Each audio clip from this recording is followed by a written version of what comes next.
ගම්මැද්ද දම් සවිය බෝසත් ගුණැති මිනිසත් සමාජයකට. තෙරුවන් සරණයි ඔබට. ගම්මැද්ද දම් සවිය සෑම මොහොතකම ඔබේ ජීවිතයේ සාර්ථකත්වය වෙනුවෙන් ඔබේ ආධ්‍යාත්මික දියුණුව වෙනුවෙන් මඟ පෙන්වෙන සඳහම් සාකච්ඡාව. අපි අපේ රටේ සතර දිග්භාගයේ පිහිටි විහාරස්ථාන වලට ගිහිල්ලා බොහෝ දෙනෙක්ගේ අවධානයට ලක් නොවුණු විහාරස්ථාන රටට ලෝකයට හඳුන්වා දෙමින් දියුණු කළ යුතු විහාරස්ථාන අනාගත පරපුරට තිරින කළ යුතු විහාරස්ථාන පිළිබඳව හඳුන්වා දෙමින් මේ වැඩසටහන ඒ විහාරස්ථානවල වැඩබැසෙන භික්ෂූන් වහන්සේලාට අවස්ථාව ලබා දෙමින් උන්වහන්සේලාට ධම් දේශනා කරන්නට අවස්ථාව ලබා දෙමින් මේ වැඩසටහන දැන් වසරකට ආසන්න කාලයක් සිදු කරන එනවා. අද අපි ඇවිල්ලා ඉන්නේ ඊටමත් මනරම් සුන්දර පරිසරයක පිහිටා තිබෙන බොහෝ දෙනෙකුගේ වැඩි අවධානයකට ලක් නොවුණු ඓතිහාසික රාජමහා විහාරස්ථානයකට. අපි අද ඉන්නේ මාතලේ විල්ගමුව හඳුන්ගමුව වෙහෙරගල රජමහා විහාරයේ. මම ඉන්න තැන අවට නටබුන් රසක් දක්නට ලැබෙනවා. ඒ වගේම තමයි මේ වටපිටාව බොහොම ශාස්ත්‍රීය වටපිටාවක්. විශේෂයෙන්ම ගොවිතැනින් දිවිසරි කරගන්නා බොහෝ පිරිසක් මේ අවට ජීවත් වෙනවා. ඉතින් මේ මනරම් පරිසරයක් හිමි මේ රජමහා විහාරස්ථානයේදලයි අද ගම්මැද්ද දම් සවිය සඳහම් සාකච්ඡාව අපි ඔබට තිලන කරන්නේ. අද සඳහම් මාතෘකාව හිරිය සහ ඔත්තප්ප. ලැජ්ජාව සහ බිය.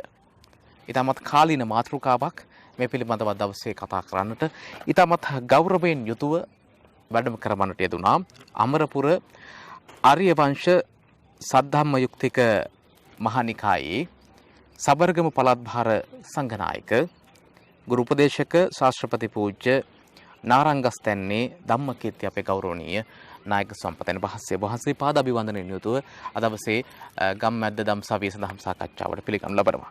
අපේ හැමදෙරුනේ අපේ අරමුණ මේ වගේ පැරණි විහාරස්ථාන පිළිබඳව රටට ලෝකයට හඳුන්වා දෙමින් ඒ වගේම තමයි අපේ ජනතාවට බෞද්ධයින්ට තමන්ගේ ජීවිතය සාර්ථක කර ගැනීම සඳහා වටිනා කියන දහම් කරුණු කාරණා ගම්මැද්ද දම් සවියෙන් තිලන කරන එක. අද මේ සිටින විහාරස්ථානය ඊටාම පැරණි විහාරස්ථානයක්, පෞරාණික විහාරස්ථානයක්, අපි රැකගත යුතු විහාරස්ථානයක්. මේ විහාරස්ථානයේ ඉතිහාසය, ඓතිහාසික පසුබිම එදා සිට මේ දක්වා අපි මේ විහාරස්ථානය රැක බලාගෙන ආව හැටි මේ සියල්ල මම හිතනවා අපි දහම් සාකච්ඡාවට ප්‍රථමයෙන් ඔබ වහන්සේගෙන් දැනගන්නට කැමතියි. මනෝජ් මහත්තයා තෙරුවන් සරණයි හැම දිනාටම. සිරස මාධ්‍යාලයේ මදින් පවත්වගෙන යන දම්සවිය වැඩසටහනට ඉස්සර වෙලාම මම කෘතවේදී වෙනවා පුණ්‍යානුමෝදනා කරනවා. ඒකට කාරණු කිහිපයක් තියෙනවා මතක් කරන්න. රටේ විහාරස්ථාන අනන්ත අප්‍රමාණ මේ විදිහට නටබුන් වෙලා විනාශ වෙලා ගිහිල්ලා තියෙනවා. ඒ විනාශ වෙච්ච එක විහාරස්ථානයක් ගොඩ ගන්න වැඩපිළිවෙලක් නැති එකේ ඔබතුමාලා මාධ්‍ය මගින් මේ කටයුත්ත ක්‍රියාත්මක කළ දෙන එක බොහොම වටිනවා. මොකද දැනුවත් කිරීමක් අපේ රට ඒ වගේම ලෝකය. ඉතින් ඒ නිසා අපේ මේ විහාරස්ථානයේ විහාරාධිපති හැටියට මම මේ කටයුතු ආරම්භ කරන්නේ 1990 ගණන් වල සිට. මේ විහාරස්ථානයේ ආරම්භය පිළිබඳව අපි දකින්නේ අපිට ඉතිහාසගත තොරතුරු තියෙන්නේ කඩුක්කන්දන රජමහා විහාරය කියලා. කඩුක්කන්දන රජමහා විහාරය කියන්නේ එක හේතුවක් තියෙනවා. මේ වස්ගමුවේ මේ වනෝද්‍යානයේ මැද්දේ තියෙනවා යුදගනා පිටිය කියලා. ඒ යුදගනා පිටියේ ඉස්සර අපේ දුටුගැමුණු රජතුමා මේ රට බේරා ගැනීමේ කටයුත්තේදී කඩුගොඩ ගහපු ස්ථානීය කඩුක්කන්දන රජමහා විහාරය ඉදි කරයි කියන ජනප්‍රවාදයක් අපේ ජනතාවේ තියෙනවා. ඒක තමයි මේකේ ඉතිහාසම කතාව. නමුත් වර්තමානයේ අපේ ගැමියෝ මේක වල් බිහි වෙලා තියෙද්දි මං හිතන්නේ ඒ ගැමියෝ දැන් නැහැ. ඒ මී පරලෝ ගිහිල්ලා. කැලෑ වැදිලා තිබිච්චි මේ තැන සුද්ධ පවිත්‍ර කරලා විහාරස්ථානය ආරම්භ කළ තිබෙනවා.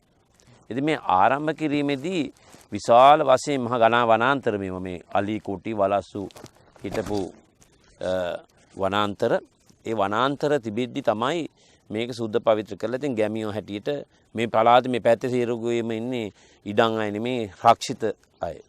ඉතින් මේ අහිංසක මිනිසු පිරිස තමයි මේ විහාරස්ථානේ ගොඩනගාගෙන යන්නේ. ඉතින් මේක නානාවිද විදිහට මහන්සියලා ගොඩනැගීම් ක්‍රියාත්මක කළා. බිඳ වැටුණා. ආමුදුරන් වහන්සේලා නවත්තවලා ඒ උන්වහන්සේලා පවත්වාගෙන ගියා මේ කටයුතු.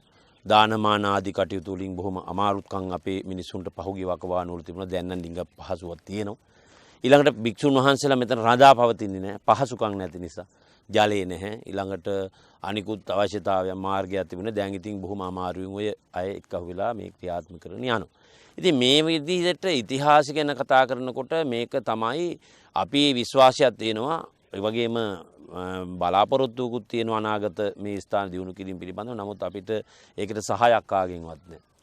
ඒ නිසා ඒ සහාය නැති නිසා මේ තත්ත්වයට පත් වෙලා තියෙනවා. ඔබතුමාට දකින්න පුළුවන් වෙන්නේ නැති මේ වටපිටාවේ වෙහෙර හතක් තිබෙනවා මේ ස්ථානයේ. මේකට වෙහෙරගල රජමහා විහාරය කියලා සඳහන් කරලා තියෙන එකට. ඒක මේ වත්මනේ දාගත්ත නමක්. මේක ඉස්සර නම නෙමෙයි. ඉස්සර මේ ඉතිහාසවල සෙල්ලිපි ගණනාවක් තියෙන සෙල්ලිපි වල සඳහන් වෙච්ච බව ඔය විද්වතුන් මතක් කරලා තිබුණා. ඇවිල්ලා බලලා යනවා. ඉතින් බලලා යනවා. ඒ බලලා ගිය එක ක්‍රියාත්මක වෙනවා යනවා. ඉතින් එච්චරයි. පෙළක් උදවිය ඒ මාතෘකාවෙන් එද වෙන වෙන මාතෘකාවල මේකේ භූගත නිදහන් ආදී ඇදගෙන යන වැඩ පිළිවෙලක් තිබුණා. ඉතින් ඒ වගේ ප්‍රශ්න වලට මිසක් දියුණු කිරීමේ කාර්යයක් මේකේ නැහැ. ඒ නිසා අපි ඔබතුමාලාට ප්‍රශංසා කරන්නේ මේක දියුණු කරන්න යම්කිසි වැඩ පිළිවෙලක් සංවිධානය කරන ක්‍රියාත්මක කරන්නට ඔබගේ අවධානය යොමු වෙච්ච එක පිළිබඳව. ඉතිහාස කතන්දරේ දකින්න තියෙන මූලිකම කාරණේ තමයි වෙහෙරගල රජමහා විහාරය අපි හොයාගත්තට පස්සේ මේ ජනතාව මේ බොහොම අමාරුවෙන් මේ කටයුත්ත ක්‍රියාත්මක කරන යද්දී මේකදී ගොඩනගා ගැනීමේ කටයුතු ඔබතුමාට එනකොට මේ වටපිටාව දකින්නකොට බොහොම දුෂ්කර බව තේරෙන්න ඇති. මේකේ මේ චෛත්‍ය මේ පිටිපස්සෙන් තිබෙන පස් ගොඩක් වගේ වෙන්නේ මේ චෛත්‍යය. මේ චෛත්‍ය සියලුම දේවල් ගලාගෙන කඩාගෙන පල්ලෙහාට වැටිලා. සමාධි පිරිමයක් තිබුණා ඉනෙන් උඩ කෑල්ලක් විතර. ඒක අර මේ ලෙනේ තියෙනවා. ඒ ලෙන ලස්සනට බැඳලා බොහොම රාජ පරම්පරා ගණනාවක් මේක ක්‍රියාත්මක කරලා තිනවා. අපි හිතන විදිහට මයංගන රජමහා විහාරය ආරම්භ වෙච්ච කාලේ ඊට පස්සේ ඉඳි වෙච්ච විහාරස්ථාන කියලා තමයි අපිට සාධක තියෙන්නේ. ඒකට බ්‍රාහ්මී අක්ෂර ඇති සෙල්ලිපි තියෙනවා. ඊට පරිබාහිර අවස්ථාවල ලියවිච්ච සෙල්ලිපි කීපයක් තිබෙනවා. ඒවා පෙළක් ඒවා දැන් විනාශ කරලා එහෙම විනාශ වෙලා තිබෙන්නේ. මේ මෙතන අපි ඉන්න තැනෙත් පිටිපස්සේ තියෙනවා නානාවිද ලක්ෂණ කොටලා. ඉතින් මෙතන මේ නාග රූපයක් ලොකු නාග රූපයක් කොටලා තිනවා. ඕක අපි හිතන්නේ නම් මේ ඒ දවස්වල අර මයංගනේ කියන්නේ යක්ෂ නාග දේව කියන ගෝත්‍රිකයෝ හිටපු ප්‍රදේශයක් කියලානේ. එතකොට බුදුහාඳුර ලංකාවට වඩින්න ඉස්සර වෙලත් මේ ස්ථානේ තිබුණා කියන විශ්වාසයක් ඇති කර ගන්න පුළුවන් අපිට ඒකත් එක්ක. ඒතර එතන කල්කණු හතරක් හිටපු වලවල් හතරක් තියෙනවා. ඒ වලවල් හතරේ මේ නයා කොටලා තියෙන එක ඒක දැන් ඒක තලලා නිදන් හුරුන් ඉතින් තලලා අයින් කරලා. නමුත් එතන අපි විශ්වාස කරන්නේ නාගයෙන් අදහන කාල සීමාවක් අපේ රටේ තිබුණා. ආන්ගේ නාගයෝ අදහන කාල සීමාවට තරම් පැරණි තැනක් මෙතන. එහෙම තමයි අපි හිතන්නේ. නමුත් වත්මනේ පිළිබඳව ඒ ඇගීමක් නැහැ. මේක මං හිතන විදිහට 1980 ගණන් වල හැන්සාට් වාර්තාවේ කඩුක්කන්දන රජමහා විහාරය පිළිබඳව සිරිල් මැතිව් මහත්තයා කතා කළා. සිරිල් මැතිව් මහත්තයා කතා කරලා තිබුණා. ඉතින් ඒ වගේ මේ ස්ථාන කිහිපයක් මගේ තවත් රාජමහා විහාරයක් තියෙනවා මල්ගම්මන නාගරාජ මහා විහාරය කියලා. ඒකට ඉස්සර තිබුණේ බලුගම්මන විහාර රජමහා විහාරය කියලා. බල්ලුක ඇමතියාගේ විහාරස්ථානයක් කියලා. ඉතින් මේ විදිහට තමයි මේකේ ඉතිහාසය තියෙන්නේ. ඉතින් මේ වගේ මේකේ ඉතිහාසය අනාගතය පිළිබඳවත් ඔබතුමාට මම මතක් කරන්න වෙනවා. මේ අනාගතයේදී මම බලාපොරොත්තු වෙනවා මේ පළාතටම තියෙන පැරණිම ස්ථානය. මෙතන හොඳ මේ සංචාරක ස්ථානයක් හැටියට දැරෙන. මොකද අපිට ඕන තරම් ජනතාවට දකින්න බලන්න ಜಾති තියෙනවා. මේවා සංරක්ෂණය කරන්න. ඒ සංරක්ෂණ වැඩපිළිවෙලක් හදාගත්තොත් අපේ රටේ ලොකු මේ ආදායමක් වෙන විදේශ ආදායමක් වෙන වැඩපිළිවෙලක් වෙන්න පුළුවන්. මෙතින්දි බලාපොරොත්තු වෙන්නේ ගමේ ඉන්න අපේ අහිංසක ජනතාව. මේ අයට පුළුවන් උපරිම ශක්ති ප්‍රමාණයෙන් තමයි මේ කටයුතු කරගෙන යන්නේ. දැන් අනාගතයේ බලාපොරොත්තුවක් මගේ තියෙනවා. මම මේ වෙනකොට ඉතිහාසගත වෙන වැඩපිළිවෙලක් සංවිධානය කරලා තියෙනවා. මම දැන් මගේ දැනට පදිංචි මම රුවන්වැල්ලේ ඉන්නේ. රුවන්වැල්ලේ හුඹස්වරාන සෛල බිම්බාරාම විහාරස්ථානයේ මම ඒකේ ලෝකේ විශාලම සැතපෙන සෛලමය බුද්ධ ප්‍රතිමාව නිර්මාණය කරනවා. මගේ ඊළඟ ඉලක්කය තමයි මේ ස්ථානයේ ලංකාවේ ශිල්පීන් විසින් නිර්මාණය කරන යම් සැතපෙන සමාධි පිළිමයක්. සමාධි පිළිමයක් හෝ හිටි පිළිමයක් නිර්මාණය කිරීම. මේ ගලින්ම වෙහෙරගල කියන නම අනාගතයට පවතින විදිහට වැඩපිළිවෙලක් සංවිධානය කරන්න මම සැලැස්මක් හදලා තියෙනවා. ඒක අනාගතේ ක්‍රියාත්මක කරන්න මම බලාපොරොත්තු වෙනවා. ඒ වගේම මම ඔබතුමාලාගෙන් ඉල්ලීමක් කරනවා. මේ ස්ථානයේ දියුණු පියුණු කර ගැනීමට අත්‍යවශ්‍ය වෙන කාරණේ තමයි මේක සංරක්ෂණය කරගන්න. මේ ජනතාව බොහොම අහිංසකයි. දැන් ඔබතුමාලා පේන මේ වටේටම තියෙන කුඹුරු. මේ කුඹුරු ගොවිතැන් කරලා තමයි මේ කුඹුරුත් ගොඩක් දුරට මේ මාසික මාස් කන්නට වැඩ කරන කුඹුරු. යල කන්නට නැහැ. ඉතින් අහිංසක මිනිස්සු පිරිසක් ඉන්නවා. ඒ නිසා අවධානය යොමු කරලා මේක දිනු කරන්න ක්‍රියාත්මක වෙනවා නම් බොහොම වටිනවා කියන එක මම මේ වෙලාවේ මතක් කරන්න. අනික ඉතින් මෙහෙමයි මේ අපි සිරසට මේ අපි ආශිර්වාද කරනවා. මොකද මේ වගේම වැඩසටහන් ගණනාවක් සිරස මගින් ක්‍රියාත්මක කරනවා අපි දැකලා තියෙනවා. මේක ඉතින් තව ටික කාලයක් යනකොට තව කෙනෙක් අරගෙන මේක කොපි කරගෙන යන්න පුළුවන්. එහෙම වැඩ පිළිවෙල තියෙනවනේ. කොහොම හරි හොඳ දෙයක් වෙනවා නම් ඒක වටිනවා. ඔව් ඉතින් මෙහෙමයි. ඒ ක්‍රියාවලිය මේ හොයාගත්ත කෙනා පස්සේ අමතක වෙනවා. ඒ හින්දා අපි මේක මුල ආරම්භ කරපුවාන් දිගට අරන් යන්න ඕන. ඒ නිසා ඔබතුමාලාගේ ප්‍රයත්නෙට මම ආශිර්වාද කරනවා. ඊටාම සාර්ථක මේ ගමන යන්නේ. එහෙමයි අපේ හඳුරන්නේ. ඔබ වහන්සේ බලාපොරොත්තු වන විදිහට සියලු කටයුතු සිදු කරන්නට ඔබ වහන්සේට ශක්තිය ධෛර්යය ලැබේවා කියලා ප්‍රාර්ථනා කරනවා. වැඩසටහන ආරම්භයේදීම ඒ වගේම තමයි මෙවැනි විහාරස්ථාන කෙරෙහි අදාළ බරධාරීන්ගේ ඒ නිලධාරීන්ගේ නිසි අවධානය යොමු වන්නට මේ වැඩසටහන හේතු බවක් වේවා කියලා අපි ප්‍රාර්ථනා කරනවා. වැඩසටහන ආරම්භයේදීම. හොඳයි. අපි දැන් සූදානම් වන්නේ සාකච්ඡාවට ප්‍රවේශ වන්නට. දහම් සාකච්ඡාවට අද අපේ මාතෘකාව හිරිය සහ උත්තප්ප. ලැජ්ජාව සහ බිය. බුදු දහම තුළ බෞද්ධ දර්ශනය තුළ මේ සූත්‍ර දේශනාවන් තුළ බොහෝ කරුණු කාරණා පුද්ගල ජීවිතයට වැදගත් සාකච්ඡා වෙනවා. ඒ අතරින් මේ කාරණා දෙක ලෝක පාලක ධර්ම ලෝකේ පාලනය කිරීම සඳහා වැදගත් වන කාරණා දෙකක් විදිහට මේ කාරණා දෙක සඳහන් කරන්නේ. එහෙම බැලුවම මේ ලැජ්ජාව සහ බිය කියන එක කොයිතරම් වැදගත්ද කියන එක ඔබට තේරෙනවා ඇති. බුදුන් වහන්සේ මේක ලෝකපාලක ධර්මයන් යයි සඳහන් කරන්නටත් හේතුව එහි වටිනාකමක් තිබෙන නිසාවෙන්. අපි හමුදුරනේ මේ ලැජ්ජාව සහ බිය ලෝකපාලක ධර්ම විදිහට ඇයි අපි හඳුන්වන්නේ? මේක මෙච්චර දුරට වැදගත් වෙන්නේ කොහොමද? විශේෂයෙන්ම බෞද්ධයන් සහ මේ ලෝකේ පැවැත්ම වෙනුවෙන් පුද්ගලයාට සහ ලෝක පැවැත්ම වෙනුවෙන් කොහොමද වැදගත් වන්නේ? අපි ලෝකපාලක ධර්ම කියලා අඳුනගන්නේ විශේෂයෙන් සත්වයාගේ කියන්නේ මනුෂ්‍ය සත්වයාගේ ජීවිතේ හොඳ නරක විනිශ්චයට. හොඳ නරක විනිශ්චය කියන එකේදී බුදුරජාණන් වහන්සේගේ මඟ පෙන්වීම තමයි මිනිසුන් නිවන කරා පැමිණීමේ වැඩපිළිවෙල.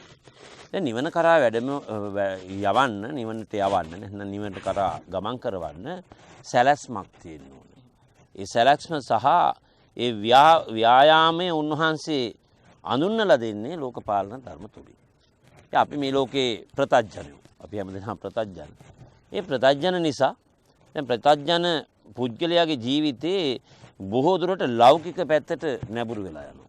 ඒ ලෞකික පැත්තට නැඹුරු වෙලා යනකොට සංසාරයේ පිළිබඳව අපිට තියෙන ගැටලුවක් ඇති වෙනවා. සසරෙන් එතර වෙන්න අපිට පුළුවන්කම නැහැ ලෞකික ජීවිතයට වැටුණාම.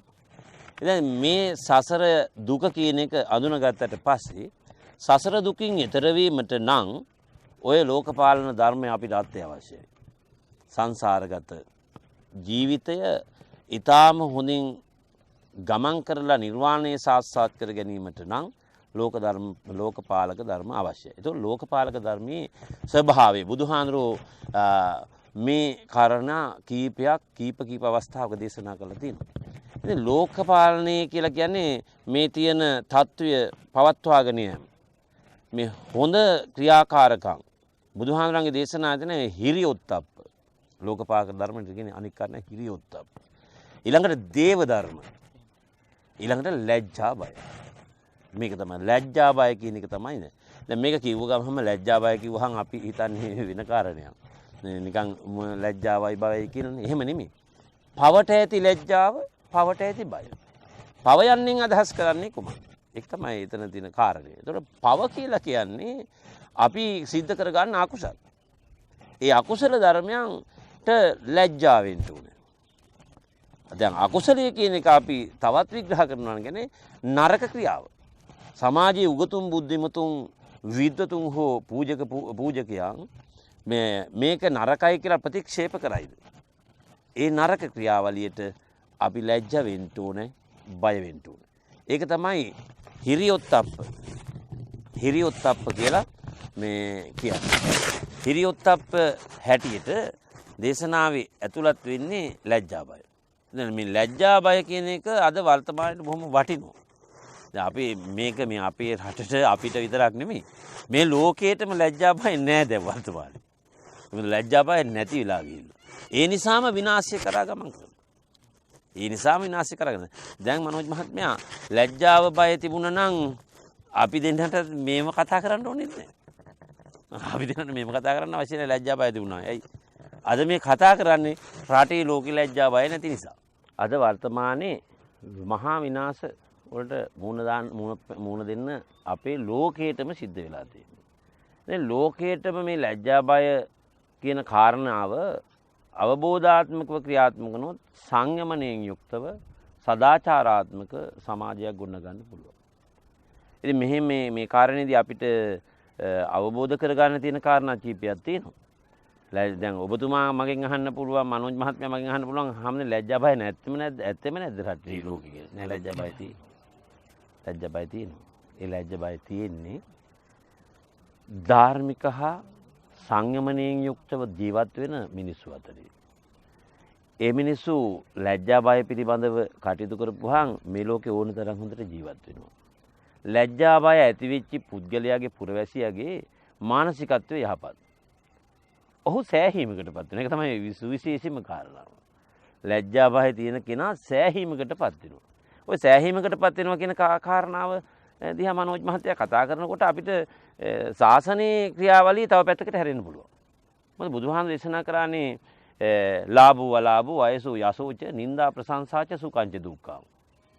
මේ අටලෝ දහමට අනුව තමයි මේ ලෝකේ පැවැත්ම ඇති වෙලා තියෙන්නේ කියන්නේ. අටලෝ දහමට අනුව ලෝකේ පැවැත්ම ඇති වුණාම ඒ ලෝකේ පැවැත්ම ඇතිවීමට ඔය ලැජ්ජා බය අවශ්‍ය වෙනවා. එහෙනම් අටලෝ දහමෙන් කම්පා නොවීම කියන තීන්දුවට එනකොට ඒ කම්පා නොවීමේ ක්‍රියාවලියට එකතු වෙන්නේ ලැජ්ජා බය තියෙනවා. ඒක තමයි බුදුදහමේ සන්දිස්ථානයක් හැටියට අපි දකින්න තියෙන කාරණා. ඒක ලැජ්ජා බය තියෙන කෙනෙක් වනාහි අනිවාර්යෙන් සංයමණයෙන් යුක්ත සදාචාරාත්මක පුද්ගලෙක් බවට පත් වෙනවා.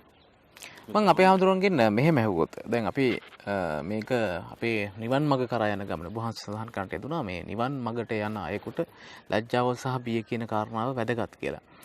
දැන් කෙනෙක් අපිව නරපද්ද හිතෙන්නට පුළුවන් මේක මේ මෙච්චර මේ ලෝකපාලක ධර්මයක් යනුවෙන් බුදුන් වහන්සේ සඳහන් කරන්නේ මේක මේ නිවන් මඟට යන ගමනේ සුවිශේෂී වැදගත්කමක් මෙතන තියෙනවා ඇති කියලා. අනිවාර්යයෙන්ම තිබෙනවා. අපි හඳුරන්නේ නිවන් මඟට යන කෙනෙකුට නිර්වාණය අවබෝධ කරගැනීමේ උත්සාහයෙන් නිරත වන කෙනෙකුට මේ හිරිය සහ උත්ප්පේ නැත්නම් මේ පව් කිරීමට තියෙන ලැජ්ජාව සහ බිය කියන කාරණාව කොහොමද වැදගත් වෙන්නේ? ඒක හොඳ ප්‍රශ්නයක් මනෝජ් මහත්තයා. ඒකෙදි දැන් අපිට පළවෙනිම කාරණාවනේ පංසීල්. අපේ පළවෙනි කාරණා පංසීල්. පාණාතිපාතා වේරමණී සික්ඛාපදං සමාදියා. ප්‍රාණඝාතයෙන් වැළකීමේ ශික්ෂාපදයේ සමාදන් වීම. මේකේ තියෙන අර්ථ දෙකක්. අර්ථය පාණාතිපාතා වේරමණී. ප්‍රාණඝාතයෙන් වෙන්. ඕනනම් අපිට පුළුවන් පාණාතිපාතා වේරමණී කියලා නතර වෙන්න. සික්ඛාපදං සමාදියාමි මේක අපි ඉගෙන ගන්න ඕනද? ලැජ්ජා බය ඇති කිරීමේ මූලික අවස්ථාව ක්‍රියාත්මක වෙනකොට මේ ලෝකයේ ඉන්න සකල විද සත්වෝම යහපතින් ජීවත් වෙති. ඇයි? පාණාතිපාතා වේරමණී සික්ඛාපද. ප්‍රාණඝාත කුසලයට ඔවුන් ජනතාව හෝ සත්වයා ක්‍රියාත්මක වෙන්නේ නැහැ. සත්වයා ක්‍රියාත්මක වෙන්නේ. ඒ නිසා ප්‍රාණඝාත අකුසලයෙන් වැළකුණා කියලා කියන්නේ මේ ලෝකේ හැම කෙනාටම ජීවත් වීමේ අයිතිය ලැබලා දෙනවා. ඒතර බුදුහාමරගේ දර්ශනේ ඊටාම සාර්ථකයක් දෙනවා. අපි හැම වෙලාවෙම සියලු සත්ත්වයෝ නිදුක්කේ නිරෝගීව සුවපත්ව දුකින් මිදේවා නිවන් දකිවා. දැන් මේ කියන්නේ දැන් සියලු සත්ත්වයෝ නිදුක්කේවා නිරෝගීව සුවපත්ව දුකින් මිදේවා නිවන් දකිවා. පාණාතිපාතා වීරමණී සික්ඛාපද ප්‍රාණඝාතයෙන් වැළකීමේ ශික්ෂාපදේ මම සමාදන් වෙමි. මම ප්‍රාණඝාත කරන්නේ නැත්නම් ඒ ශික්ෂාපදේ මම සමාදන් වුණා නම් ඒ ශික්ෂාපදේ සමාදන් වුණාට පස්සේ මම කවදාවත් ආයි අකුසලයක් කරන කෙනෙක් නෙමෙයි. එතකොට නිවන් මාර්ගයට යන්න තියෙන පළවෙනිම වැඩපිළිවෙල තමයි මෛත්‍රියක් හදවතේ ඇති කර ගැනීම. ඒ කාර්යය ඇති වෙනවා. එතකොට ආන් හිරියොත්ප්ප වෙන දැන. හිරියොත්ප්පේ ක්‍රියාත්මක වෙන්නේ මොකද්ද? අර ලැජ්ජා බය ඇති වෙන්න ඕනේ මොකටද කියලා බුදුහාම දේශනා කරනවානේ. ලැජ්ජා බය ඇති වෙන්න ඕනේ පවට ඇති ලැජ්ජාව. මායික කාරණා ගොඩක් අපිට පැහැදිලි කරයි.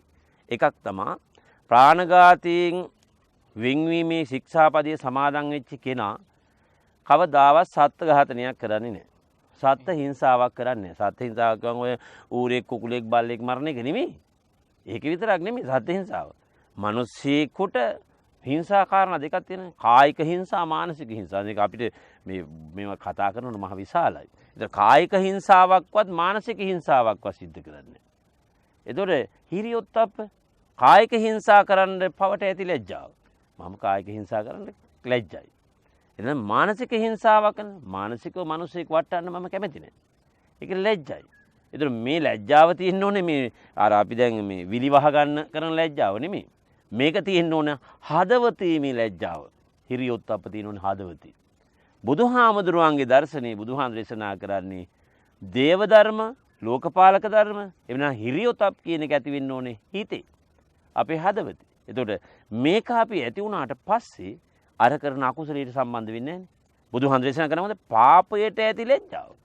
පාපයට ඇති බය. දැන් අපි උදාහරණයකට ගමුකෝ. යම් කෙනෙක් සත්ත්ව ඝාතනයක් කරන්න යොමු වෙනවා. ඒ යොමු වෙනකොට මෙයා සත්ත්ව ඝාතනය කරන්න කාරණා ගණනාවක් මුදුන් පමුණවා ගන්නවා. ආයුධ සපයා ගන්නවා. ඊළඟට චේතනා හදා ගන්නවා. මේවා ගොඩක් තියෙනවනේ අපිට. මම කෙටියෙන් මතක් කරන්නේ. ඒතර ඒ සියල්ලම සම්පූර්ණ කරන්නේ මෙයා කරන්නේ මේ කාර්යය. ඒතර මේ සත්ත්ව ඝාතනය කරන මිනිස්සයා යම් හේකින් මේ සතා පිළිබඳව මෛත්‍රිය, කරුණාවක්, අනුකම්පාවක් තිබුණා නම් කවදාවත් ඒක කරන්නේ නැහැ. නිවනට යන මාර්ගයට කැරගෙනවා. ඊළඟට සමාජ අපවාදයක් එනවා. සමාජ අපවාදයක්. ලෝක ධර්මතාවයෙන් ඒතර කතා කරන්නේ එහෙමද? සමාජ අපවාදයක් එනවා.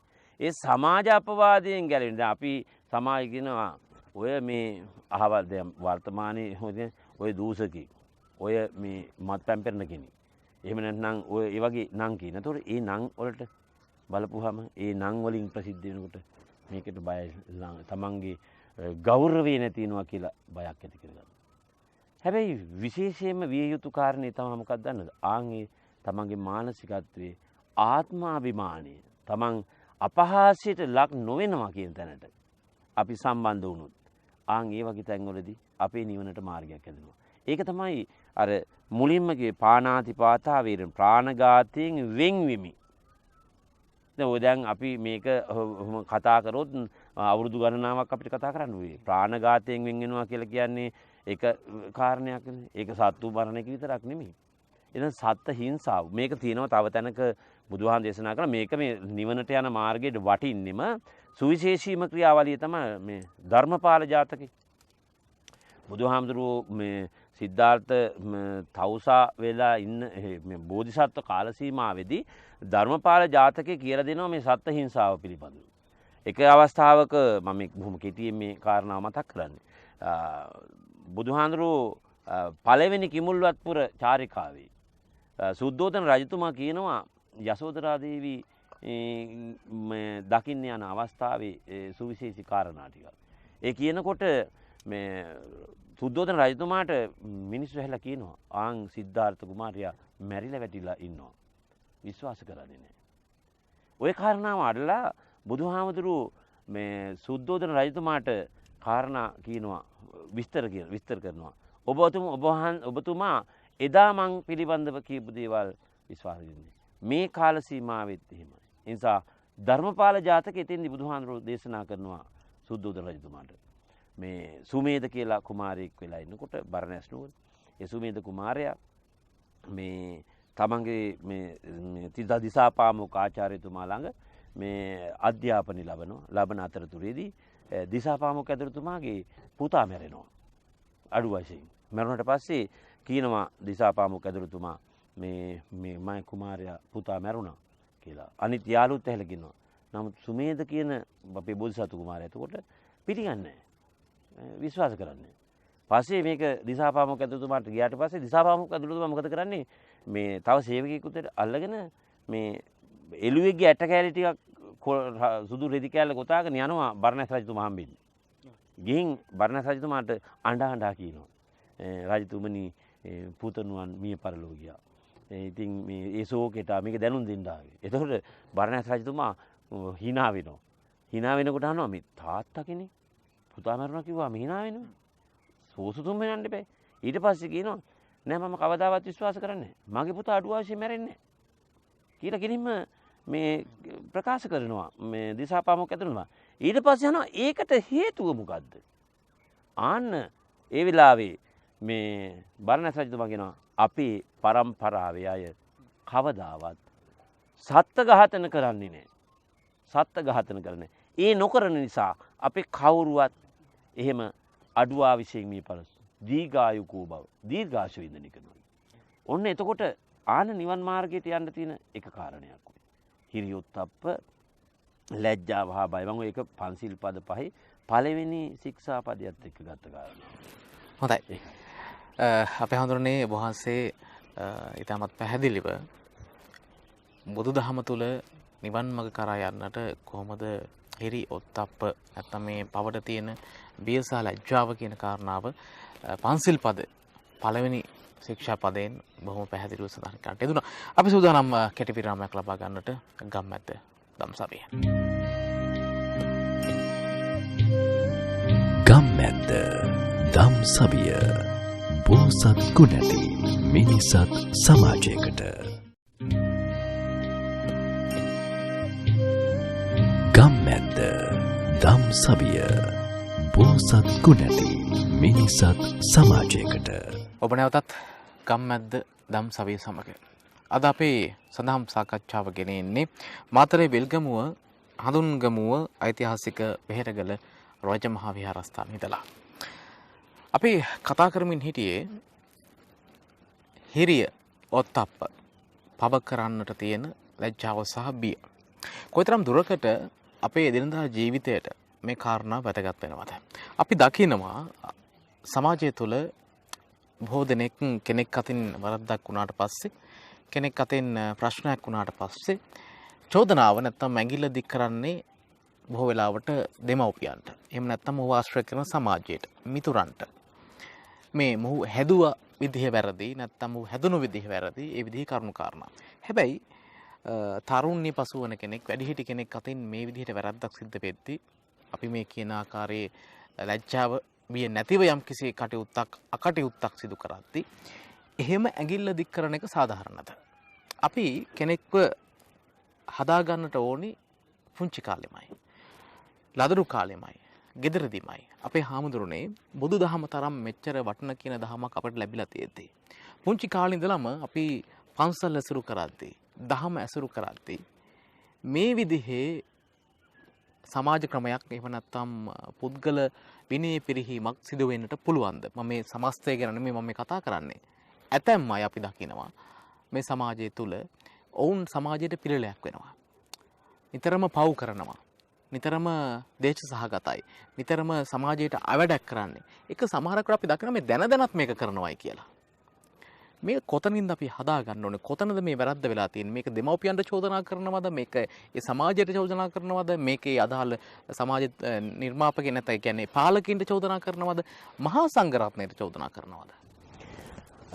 මනෝජ් මහත්තයා මේ කාර්යයේදී අපිට සංස්කෘතියක් තියෙනවා. අපිට සංස්කෘතියක් තියෙනවා. ඒ සංස්කෘතිය අපිට ක්‍රියාත්මක වෙන්නේ සිංහලවාද සූත්‍රයත් එක්ක. සිංහලවාද සූත්‍රයනේ අපේ සංස්කෘතිය. සදිසාව පිළිබඳව. ඒ සදිසා නමස්කාරයත් එක්ක මේ සිංහලවාද සූත්‍රයේ අපේ චර්යා පද්ධතිය ඔය හිරියොත්ප්පේට එකතු කරලා තියෙන්නේ. හිරියොත්ප්පේට සිංහලවාද සූත්‍රය ඊටාම සාර්ථකව නිර්වාණ මාර්ගයට යන්න අපි කටයුතු සංවිධානය කරගන්න සිංහල සූත්‍රය බොහොම වටිනවා. ඒකත් එක්ක තමයි මේ ක්‍රියාත්මක. ඊළඟ කාරණේ තමයි ඔයකටම තව තියෙනවා අපි දෙමව්පියෝ මේ කටයුතු කරන්න ඕනේ. පළවෙනි එක. බ්‍රහ්මාති මාතා පිතරෝ පුබ්බා චර්යාති උච්ච ආහුනේ යාච පුත්තානම් පජාය අනුකම්පකාති. ඔය පද තුනේම අනිත් වෙනසත් පුබ්බා චර්යාති උච්චරි. පූර්ව ආචාර්ය වෙන්නේ අම්මයි තාත්තයි දෙන්න. අම්මයි තාත්තයි දෙන්න තමයි පූර්ව ආචාර්යෝ. එහෙමනම් අම්මා තාත්තා තමයි පළමුවෙන් හිරියොත්ප්ප හදන්න ඕනේ දරුවන්ගේ. ඒ පළවෙනි කාරණේ. ඒ මොකද දරුවන් දැන් අපි කියමුකෝ දැන් අපේ අම්මලා තාත්තලා හිරියොත්ප්ප නැති කරන අවස්ථා තියෙනවා දරුවන්ගේ. ඇයි? පුංචි කාලේ පොඩි කාතට ඇරගෙන මේ පුතේ මේ හප්කේ ආපා. පුතේ රවාපන්. එහෙම කියනවා දරුවා අතට අරගෙන. එහෙම කියනකොට දැන් මෙයා රවන්න පුරුදු වෙනවා. ඊට පස්සේ හප් කියන්න පුරුදු වෙනවා. තව උනම් ගහන්න කියලා දෙනවා. අම්මලා තාත්තලා කරනවානේ හුරතලියට. ඒක මේක මොකද වෙන්නේ? මේක දරුවා පුංචි කාලෙම හිතට ගන්නවා. හිතට ගත්තට පස්සේ පහු කාලීනව මේක චර්යා පද්ධති වෙනවා. එතකොටම දැන් හප් කියාපන් උගන්වන්නේ අම්මා. රවාපන් උගන්වන්නේ අම්මා. ඔය තාත්තා. එතන මේ දෙක කියලා දෙන්නේ කවුද? අම්මයි තාත්තයි දෙන්නා. මේක කියලා දෙන්නේ හුරතලියට. අම්මා තාත්තා දන්නේ නැහැ මේ දරුවට හිරියොත්ප්ප ඇති වෙනවද නැද්ද කියන එක. නේ එතෙන්දි වෙන්න ඕන කාරණයක් තියෙනවා. මොකද්ද? එතෙන්දි වෙන්න ඕනේ අර හප් කියාපන් මේ රවාපන් කියා දෙන කාරණා ටික අම්මා තාත්තා හුරතලියට කියා දුන්නට අනාගතය ගැන බලාමක් ඒකේ සිද්ධ වෙන්නේ නැහැ. ඒක ඕන කෙනෙකුට රවන්න මේ දරුවා. ඕන කෙනෙකුට මේ ඍජුව ක්‍රියාත්මක වෙන්න දැඩි තීන්දුව ගන්නද? ඒක ලැජ්ජාව බය ඇතිලා තින්නේ නැතිලා තින්නේ කොහෙද? මුලින්ම අතන. එහෙනම් අම්මා තාත්තා රවන්න එපා පුතේ පෞසිද්ධ වෙනවා. එහෙම අම්මලා ඉන්නෝනේ. දැන් අපේ හාමුදුරු කෙනෙක් පාරේ වඩිනවා. වඩනකොට ආම් පුතේ සාදු යනවා. සාදු කියපන්. කොහොම හරි අත් දෙක අල්ලලා වන්දනවා. එතකොට ඒකට දරුවා හුරු වෙනවා. ඒ හුරු වෙච්චාම කහපාට සාරියක් දාගෙන උපාසකම්ම කෙනෙක් ගියත් සාදු යනවා කියලා පොඩි එකා වඳින්න පටන් ගන්නවා. ඒ මොකද? අර ඉස්සෙල්ලා හුරුව. එතකොට අනිවාර්යෙන් හිරියොත්ප්ප කියන මේ දේව ධර්ම නැත්නම් අපේ ලෝකපාලක ධර්ම මුලින්ම නිවසිදි පටන් ගන්නවා. ඒ නිවසිදි පටන් ගන්න තව කාරණයක් තියෙනවා. කතා බහේදී යෑම්මීම් කෑම්බීම් ඇඳුම් පැළඳුම් ඉදුම් හිටුම් මේ සුඛ විහරණය එහෙම සමාජ පද්ධතිය මේ හැම එකේදීම හිරියොත්ප්ප ඕනේ. ගෙදරදී හිරියොත්ප්ප හැදුනොත් කවදාවත් අපේ මේ සමාජය වෙන පැත්තකට යන්නේ නැහැ.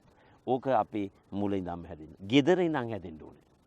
ඒ ගෙදර ඉඳන් හැදෙන්න ඕනේ කියන කාරණේ සුවිශේෂීම කාරණේ තමයි. අද අපේ සමාජයේ හිරියොත්ප්ප නැති වෙලා තියෙන්නේ ගෙදර ඉඳන්මයි. ගෙදර චර්යා පද්ධතිය අසාර්ථකයි. ඒ මොකද අම්මලා තාත්තලා දුවලා පුතාලා ආච්චිලා සීයලා එහෙම ඉන්න පිරිසත් එක්ක දැක්කහම ඒ කට්ටියගේ හැසිරීම රටාව. මම මෙහෙම කිව්වට ඔබතුමා මං ගැන අහිතක් හිතන්නේ නැහැ. ලෝකෙ මිනිස්සුත් මං ගැන අහිතක් හිතන්න ඕනේ නැහැ. මොකද අපිට තියෙනවා චර්යා පද්ධතියක්. අපිට සංයමනයක් තියෙනවා. සදාචාරයක් තියෙනවා. මම ඔබට ඒක උදාහරණයක් කියන්නම්. ඔබතුමා දන්නවනේ බුරුමේ ගැන.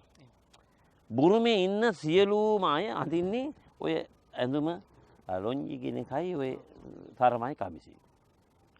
බලපු තැන බුරුමේ තියෙන්නේ ඒ කාරණා. චර්යා පද්ධතිය මොනතරම් සාර්ථකද? මොකද මම ඒ ගමනක් ගියාට පස්සේ මයිත් එක්ක සංචාරයට ගියා බුරුම කතිකාචාර්ය මහත්තයෙක්. ඒ මහත්තයා මාත් එක්ක ගියාම ඔය ගිහින් ඇඳගෙන ආපු මේ ඒක. ඉතින් ඒ බලන තැන මම එයාගෙන් ඇහුවා මහත්තයා මේ සේරමයි මෙහෙම. ඔව්. ඉස්කෝලේ යනමත් ඔහම මේ මනෝජ් මහත්තයා. ඉස්කෝලේ යනම කොළ පාට සරමයි සුදු පාට කමිසි. ගෑනු ළමයින්ටත් අර කොළ පාට ඇඳුම එහෙම හැටි එහෙම සුදු පාට හැටි. ඒ විදිහට මුළු මෙහි මොකද බුරුමෙම තියෙන්නේ එහෙම. එතන අපිට සංස්කෘතිය හා සભ્યත්වයේ සදාචාරයේ හිරියොත්ප්ප. මම එක කාරණයකට හිරියොත්ප්ප ලැජ්ජා බය බවට පරිවර්තනය වෙන සුවිශේෂීම අවස්ථාව තමයි ඇඳුම. ඇඳුම. ඒක අංශයක්. එතකොට ගෙදර ඉන්න උදවියගේ ඇඳුම් පැළඳුම් ටික පිළිබඳව අපි යම් තත්ත්වයක් ඇති වෙනවා. ඉස්සර මහත්තයා මම මේක කියනකොට අපේ තරුණයෝ තරහ වෙන්නත් පුළුවන්. එනවා මේවා කියන්න එපා. ඉස්සර අපේ තරුණයෝ ඇඳහම අර කලිසම ඇඳහම හොඳට ඇඳගෙන යනවා. මාත් පුංචි කාලේ පහේ පන්තියේ නිකන් කලිසම් ඇඳා. ඉරිච්චහම අපි එක මහ ගන්නවා. ඒ දවස් අපි බොහොම අමාරුවෙන් ජීවත් වෙච්ච මිනිස්සු. මහගෙන තමයි මේ ඉස්කෝලේට ගියේ. ඉතින් මෙහෙලා ඉරිච්ච එක පෙන්නුනේ ලැජ්ජයි. ඉතින් ඒක වැහෙන්න ඔය පොත කෝපි පොතවත් තියාගෙන එහෙම යනවා. දැන් එහෙම නෙමෙයිනේ. හොඳට ඇඳපු එක ඒක එතනින් ඉරලා නූල් ටිකක් ඇදලා තමයි හදලා දෙන්නේ. එතකොට හිරියොත්ප්ප යථාර්ථය බලන්නකෝ. අපි ඉස්සර ලැජ්ජා වුණා මේ ඇඟපසක පේනවට. දැන් ඇඟපසක එළියට දාන්න වැඩ පිළිවෙලක් හදාගන්න. ඒ හිරියොත්ප්පවල ස්වභාවය. ඒතකොට හිරියොත් ඇයි? එහෙම වෙච්චාම මම මේ පුංචි කාර්යාලය එහෙම වෙච්චාම තව කෙනෙක්ගේ මානසිකත්වය වෙනස් වෙනවා. දැන් ගොඩක් දුරට මේ කතන්දරේ දූෂණ ක්‍රියාකාරකම් වත්මනි. මම එතෙන්ට දැන් මේ කතා කරන්නේ. දූෂණ ක්‍රියාත්මක වීමේ මූලික වැඩපිළිවෙල තමයි ඇඳුම. හිරියොත්ප්ප නැති විදිහට ඇඳුම ඇඳීමෙන් අනිත් අය දූෂණය. දැන් ගොඩක් දුරට කියන්නේ දූෂණය කරා කියලා. නමුත් දූෂණය වෙනවා. ඉස්සර වෙලාම බුදුහාම දේශනා චේතනාහම් භික්ඛවේ කම්මං වදාමි කායේන වාචාය මනසා. එහෙමනේ බුදුහාම දේශනා කරන්නේ. ඒතර හිරියොත්ප්පය ඇති වෙන්නේ කාරණේදිත් ඕකට නෙවෙයි. ඉස්සෙල්ලා මනසේ තමයි හිරියොත්ප්ප නැති වෙලා යන්නේ. චේතනාහම් භික්ඛවේ කම්මං වදාමි කායේන වාචාය මනසා. කයින් වචනයෙන් මනසින්. ඉතින් කයින් ක්‍රියාත්මක වෙනවා. කය දැන් ඉරිලා තියෙනවා. මිනිස්සු හොඳට ඇඳගෙන ගියාට ඉරිච් එක දිහානේ බලන්නේ. අපේ මිනිසුන්ට මේ මනෝජ් මහත්තයාව ඉස්සෙල්ලාම පේන්නේ අර කුදේ අපේ මේ ඇදේ පේන්නේ නැහැ. අර කෙස් ගහක් එහෙම වෙලා තිබ්බොත් එහෙම පේනවනේ. ඒක තමයි ක්‍රමේ. එතකොට අර කියන විදිහට චේතනාව සිතුවිලි ඇති කර ගන්නවා. සිතුවිලි වලින් හිරියොත්ප්ප බිඳිනවා. ඊළඟට චේතනාව. ඊළඟට කයෙන් ඒ කය හැසිරීම තුළින් හිරියොත්ප්ප නැති වෙනවා. ඊළඟට මනසෙන් සිතින් වචනේ ඊට පස්සේ කියනවා. අපි කියනවා දැන් ඕනම එකක් එහෙම කියන්නේ බැලුවා, හිතුවා, බැලුවා, කිව්වා. හිත, කය සහ වචනේ. මේ තුන්දොර ක්‍රියාත්මකයි නේ හැම එකටම. ඒක හිරියොත්ප්පටත් එහෙමයි. ඒතකොට ආන්නේ එතන සිද්ධ වෙනවා සුවිශේෂීම ක්‍රියාවලිය තමයි මානසික දූෂිතාවය ක්‍රියාත්මක වෙන හිරියොත්ප්ප පළමුවෙන් බින්දෙන්නේ හිතේ. ඊට පස්සේ හොයා යන්න පටන් ගන්නවා. දැන් අද වර්තමානයේ තරුණයෝ දැන් බෙලි කපලා මරනවා. දැන් මේ වත්මනාමේ එහෙම එකක් තිබුණේ බෙල්ල කපලා දාලා තිබුණා මරලා තිබුණා. ඒ බෙල්ලේ ඇදගෙන ගිහිල්ලා වැව් වලට තල්ලු කරලා එහෙම නානාවිද විදිහට විනාශ වෙලා තියෙනවා. ඒ විනාශ වෙච්චි ක්‍රියාකාරකම් ටික දිහා ඒව බලනකොට වර්තමානයේ හිරියොත්ප්ප නැහැ. ඒ හිරියොත්ප්ප කියන පවට ඇති බය හා පවට ඇති ලැජ්ජාව. ඒක මතකේවත් නැහැ. ඒ මතකේවත් නැති වෙච්ච එක තමයි සිද්ධ වෙලා තියෙන්නේ. මම අපේ හැමදෙරෝගෙන් නතර ප්‍රශ්නයක් ඇහුවොත් මෙහෙම. දැන් හිරි සහ උත්ප්ප පවට තියෙන ලැජ්ජාව සහ බිය. දැන් ඉස්සරලා අපි පව කියන්නේ මොකක්ද කියලා දැනගෙන ඉන්න එපා. ඔව්. ඒක නොකරන්න. මේක හොඳ දෙය, මේක වැරදි දෙය කියලා අපට අවබෝධයක් තියෙන්න ඕන. ඒ අවබෝධය තියෙනවද බොහෝ දෙනෙකුට? මෙහෙමයි. ඕක මුලින් ඉඳන් ඉගෙන ගන්න එක. දැන් අපි පුංචි කාලේ ඉඳ ගන්නවනේ. හොඳ නරක විනිශ්චය. හොඳ නරක විනිශ්චය කියලා කියන්නේ මේ අපිට හොඳ නරක විනිශ්චයේදී අපිට දකින්න තියෙනවා හැම අවස්ථාවකදීම අපි කරන දේ, කියන දේ ඒ පිළිබඳව අපිට තියෙන්න ඕනේ දැනීම. දැන් පව කියන එක අඳුනගන්නේ කොහොමද කියලා ඔබතුමාමගෙන් කියන්නේ. පව අඳුනගන්නද මම මුලින්මත් මතක් කරන්නේ. සමාජයේ උගතුම් ප්‍රභූවරුන් යම් කෙනෙක් පඬිතයන් යයි සැලකෙන යම් කෙනෙක් ඒකාසාර්ථක ක්‍රියාවලියක්. මේ උගතුම් බුද්ධිමතුන් කියනවා ඔබතුමා හිතන්න පුළුවන් මේ අද මට මේ ඉතින් මේවා කියන්නත් බෑ. මේ උගතුම් බුද්ධිමතුන් කියන අය. ඉතින් කොහොම හරි බුදුහාමුදුරන්ගේ කාලේ කියලා අපි හිතමුකෝ. බුදුහාමුදුරන්ගේ කාලේ උගතුම් බුද්ධිමතුන්ගේ කරණීය මේ මහා මංගල සූත්‍රය දේශනා කරන විදිහට ඒ කාලේ විදිහට උගතුම් බුද්ධිමතුන් වික්ත විසරද බහුශ්‍රුත සංයමනයෙන් යුක්ත පන්සිල් ශික්ෂාපද ආරක්ෂා කරන උදවිය හැටියට අපි එහෙම හිතමු. ඒ අය නරකයි කියලා හිතන හා ඒ අය ප්‍රතික්ෂේප කරන જાති නරක වැඩ. බුදුහාම දේශනා කරපු විදිහට පංචශීල ප්‍රතිපත්තියෙන් පරිබාහිර වුණු ක්‍රියාකාරකම් පාප කර්ම නරක වැඩ. ලේසිම වචනෙන් කියනවා නම් නරක වැඩ කියලා කියන්නේ සමාජයේ අසම්මතයයි තීන්දුව කරනවා නම් ආන් ඒක නරකයි. පව්. අපි පව් කියලා කියන්නේ ඒතර. ඒතර තව එකක් තියෙනවා මනෝජ් මහත්තයා. ඒ පව් කියන එක අපි අඳුනගන්නේ කොහොමද? තමන්ටත් අනුන්ටත් අවැඩදායක නම් තමන්ටත් අනුන්ට අවැඩදායක නම් ආන් ඒක නරකයි. ඒක පාපයක්. තමන්ට වැඩකුත් නැහැ අනුන්ට නැහැ. එතකොට තමන්ගෙත් අනුන්ගෙත් හිත රිද වෙනවා නම් තමන්ගෙත් අනුන්ගෙත් තමන්ටත් අනුන්ටත් අයහපතක්ම වෙනවා නම් ඒක නෑ. ඒකෙදී බුදුහන් තව තැනකට දේශනා කරන අත්ුප්පනායක ධර්ම. තමන් උපමා කරගෙන අනිත් එක්කෙනාත් එක්ක ජීවත් වෙන්න ඕනේ. එතකොට ඔය හැම එකම මනෝජ් මහත්තයා සම්බන්ධ වෙනවා. නිකම් බලන්නකො නිකන් මම ඔය කියන කතන්දර ටික ඒ ටික බලපන් අනිත් පැත්තෙන් කැරකිලා මෙහෙදනේ අර බුදුහාඳුර සියලු සත්‍ය දුක් වේවා නිරෝගී වේවා සුවපත් වේවා කියන එක. අත්ුප්පනායක ධර්ම කියන්නේත් ඒක. මේ හිරි උත්තප්ප කියලා කතා කරන්නේ මේ කතන්දරය කියන්නේ මොකද? නරක වැඩ නොකර හොඳට ජීවත් වෙන්න. ඒකයි මේ කියන්නේ. එතකොට ඒ කාරණාව තමයි මේ සුවිශේෂී විදිහට දකින්නේ. ඒතර ඔබතුමා මගෙන් අහපු කාරණාවට මම දෙන උත්තරය ඕක. පාපයට ඇති ලැජ්ජාව. පාපයට ඇති බය. දැන් පාපයයි අදහස් කරන්නේ මොකද්ද කියලා හොන්නේ පාව් කියන්නේ නරකදී. ඒ නරක කරන්න තියෙන ලැජ්ජාව හා බය. එතන ලැජ්ජාවල් කීපයක් තියෙනවා. අනේ අපේ પરම්පරාවට මේක හරි නෑ. මගේ තත්ත්වයට මේක හරි නෑ. ඊළඟට මම මේ ඉන්න ප්‍රදේශය අනුව හරි නෑ. මගේ પરම්පරාවේ උදවියට මේක හරි නෑ. ඒ හින්දා මිනිස්සු රැකෙනවා. ඒ රැකෙන ක්‍රම තියෙනවා. ඒ රැකෙන තමන්ගේ ආත්ම ඕකනේ කියන්නේ ආත්මාභිමානය කියලානේ. ඉතින් ආන්න ඒකෙන් වරදින් මිදෙනවා ගොඩාක් අය. ආන් ඒ විදිහට ක්‍රියාත්මක වෙන එක තමයි බොහොම වටින්නේ. මම අපේ හාමුදුරන්ගෙන් මෙහෙම ඇහුවොත් අපේ හාමුදුරනේ අපි උදේ හවහ බණ කියනවා.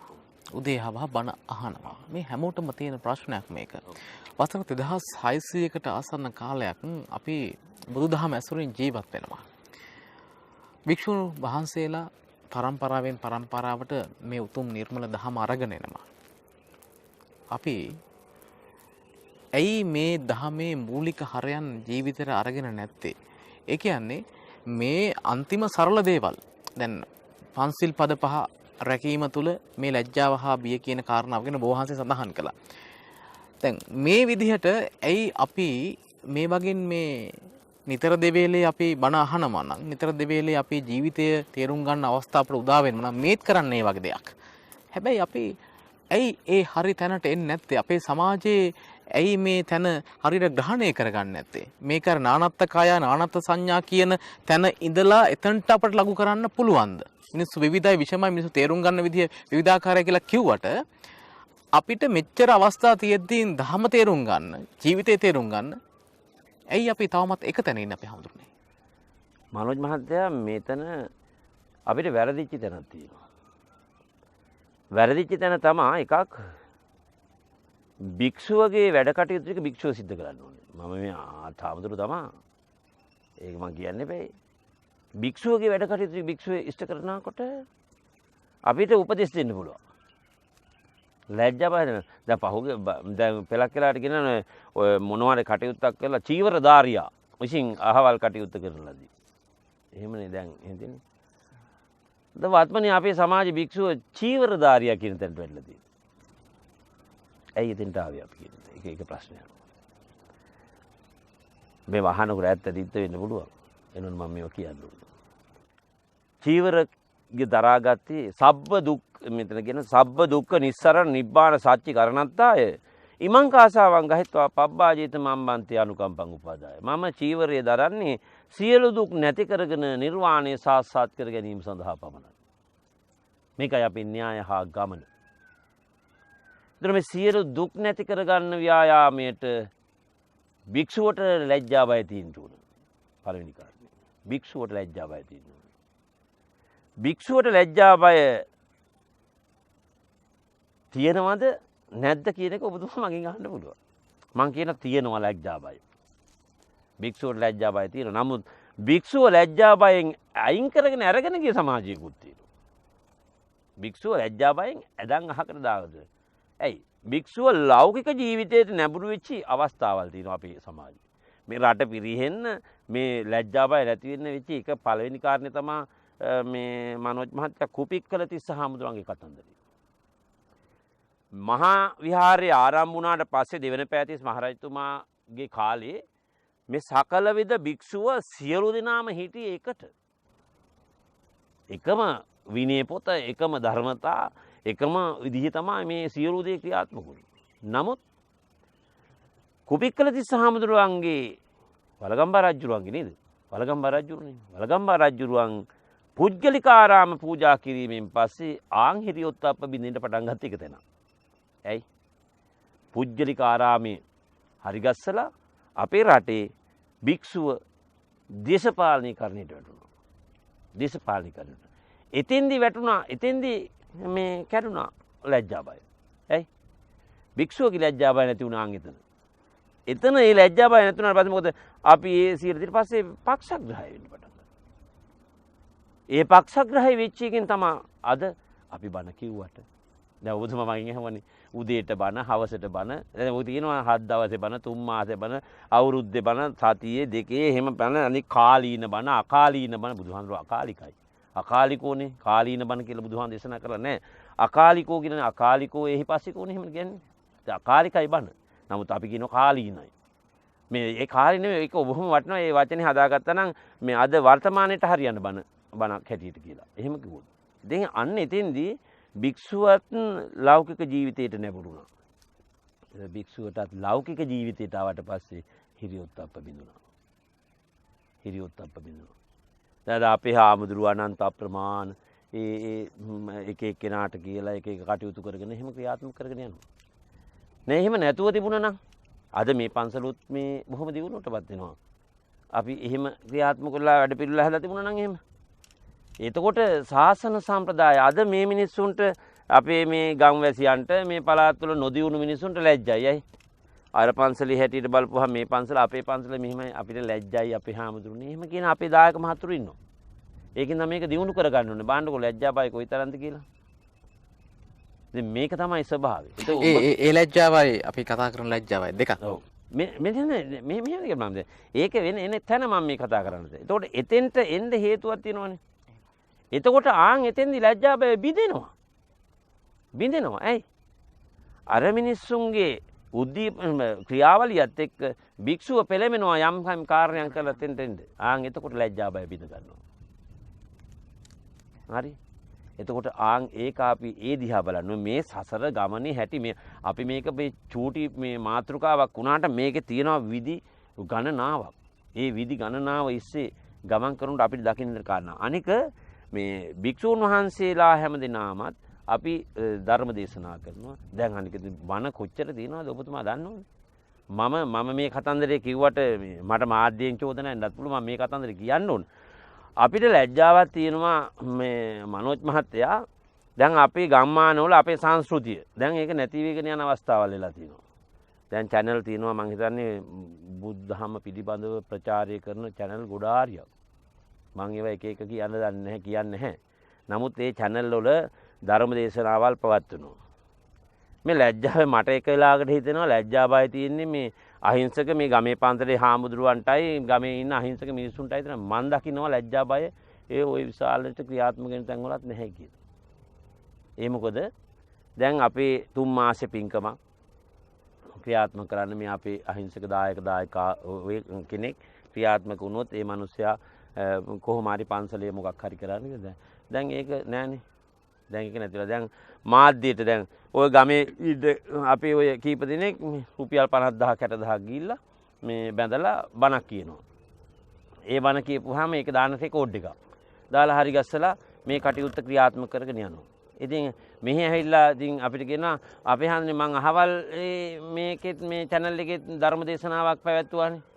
හැබැයි හිතන් ඉන්නේ මුළු ලෝකෙමයි මේ කාරණා ටික අහනවා කියලා.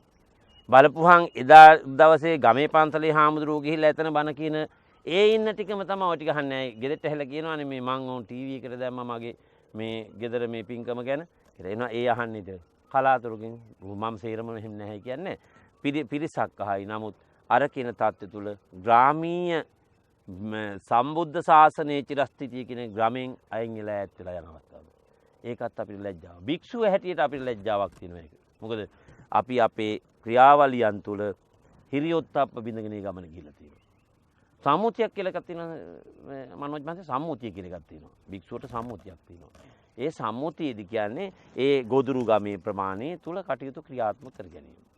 ඒකත් ඔය හිරියොත්ප්පේට ඒක රාජි. බාණ්ඩ භික්ෂුන් වහන්සේ කෙනෙක් ඊළඟ පන්සලේ ගිහිල්ලා කටයුත්තක් කරන්න එහෙම කරන්නේ නැහැ. මොකද භික්ෂුන් වහන්සේ ඒ පාප කර්මික බුදුහාමුදුරු දේශනා කරපු කරුණු කියනවා ගොඩක්. ඒවා තමයි ක්‍රියාත්මක. ඒකට අපි මේ හිරියොත්ප්ප ක්‍රියා දකින්නකොට දකින්න තියෙන ලෝකපාලන ධර්මයේ දැන් මේව බලදිහා බලම හැම එකටම මේක වැටිලානේ. නේද? හැම කාරණේටම වැටිලා. ඒතකොට ගිහි ජීවිතේදී පැවිදි ජීවිතේදී කියලා හිරියොත්ප්ප වෙනස් වෙන්නේ නැහැ. ඒක තමයි මට කියන්න ඕන කාර්යය.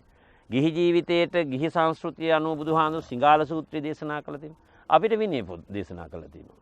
එතකොට මේ දෙකේදීම මේක නොබිදී පවතින නම් අපි දැනුවත් වෙන්න ඕනේ.